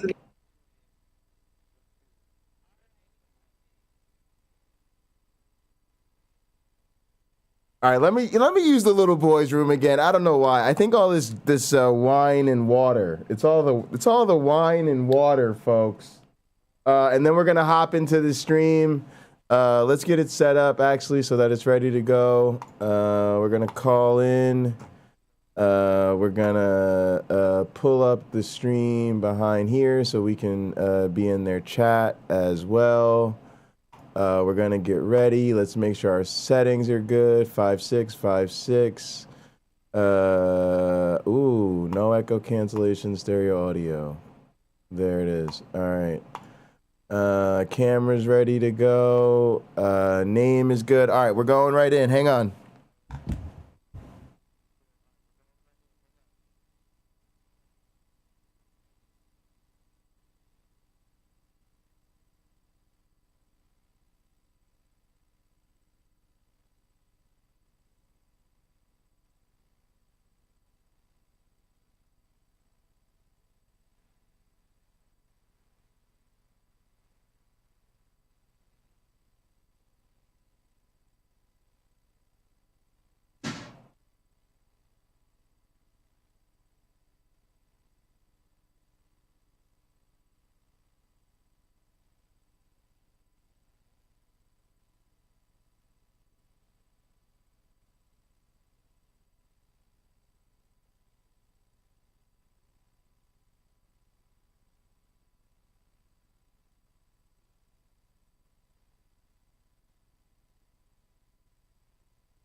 Quite a heated conversation. Well, I don't know about heated, but we had a great conversation on it, and they wanted me to come over here and watch me. Oh, okay, right on. Well, we can do that. I was about to say the thing they just ended on. I guess I would argue for late term abortion, although I'm certainly not a fan of it. All right, we're on a second here. Hey, what's up, man? How you doing? Good. I'm part of. I'm one of Lena's backup dancers. You know what I mean? I'm gonna just sit here over here and look cute and shoo-woo woo woo woo if need be. But I appreciate you having me back on. Enjoying this opportunity. Right on. We'll appreciate you. Great talking with you last night. Okay, so I just came from the same stream too. Yeah. Okay, awesome. All right, so Lena was here first, so let's we'll engage first and don't interrupt real quick, and then. Oh, of course, man. No problem. Okay, all right, so Lena, go ahead. I appreciate it. I just want to start actually by saying I didn't get a chance last conversation to kind of lay out why I engage in these discussions and what I'm about. So I just want to say I really appreciate doing this. I love reaching across the aisle, being able to have really clear-minded and honest conversations about these difficult topics. This is not easy for a lot of people. This brings up a lot of emotions. Just religion in general, not abortion specifically, but all the different conversations that we have. I just want to let you know that I do this for my own understanding, because that's the only understanding I see as really mattering. The only intelligence that matters is my own at the end of the day. So I want to make sure that I'm right on these things, and I think that I am, and I think that it matters, especially when it comes to situations of human rights, which is what I see it as. So I just want to preface it by saying that I try my best to be a good faith interlocutor, and I hope the same for all parties involved, but I think we've already established that rapport. So we can jump right in from there. No, I appreciate that. And it's always good to have you back. So somebody is echoing here. What's going on there? Okay. All right. So you are pro-choice. Why don't you go ahead and outline your argument as to why you are in favor of it? Yeah, so the only argument I really came to defend was the argument from bodily autonomy. So I believe that everybody has ubiquitous jurisdiction over their own body. I think this applies equally to fully grown people as it does to fetuses, or really any stage of the development that you want to argue for. I think that they have the right to bodily autonomy, but that when one organism is inside the other, then you have to defer to, the person's bodily autonomy. And if one person chooses to terminate a pregnancy, that is their right under their body.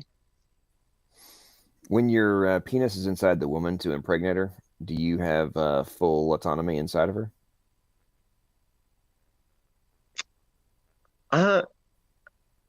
Can you elaborate what you mean by autonomy? Like, well, I'm extrapolating out your logic, right? So you're saying if something is inside somebody else's body, then you have full autonomy, ubiquitous autonomy, correct? yeah, I mean, I'm not Okay, sure. okay, okay. So like if chop your penis off once it's inside her, or like she can like, if she's like giving a blowjob, like she can, yeah, bite down. It's inside of her body. So does she now have? Does your penis become part of her body at that point? No. Okay, cool. And why is that? Like being like in one of the orifices, we'll say, is not comparable in the same sense of bodily autonomy. Well, why? And if we're talking consensual, obviously, I want to be clear. I'm not advocating for rape. Well, I'm not going down that rabbit hole. I'm saying that I want you to establish why this is your penis a component of an entirely different organism. Yes or no? No. Your penis is not a component of your unique body? It is. Okay, cool. So is there a different genetic code which is the foundation to the cells which make up your dick? Not that I'm aware. You don't think you have a unique, there's not a unique genetic code which is the foundation to the cells that make up your dick? I mean, I'm not an expert on the biology, but like, we'll say that your body. I'm guessing Dr. J. Bundy back there is like flipping out right now. I think he works in evolutionary biology and is probably flipping out by there being a question of whether or not there is a unique genetic code in the cells which are comprised.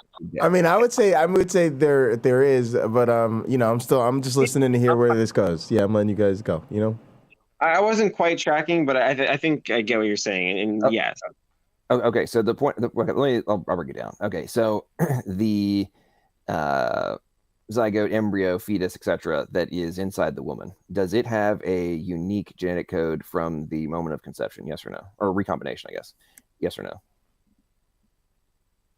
I mean, based on my last failure, I want to say yes now. Okay, the answer is yes. Okay, so the cells that are now the result of the fusion of the sperm and egg and the ultimate recombination of the half of the DNA from the mother, half of the DNA from the father, which now have formed a unique genetic code and a unique organism, exist from the moment of conception and will always be unique hitherto. So let's go back to the earlier question.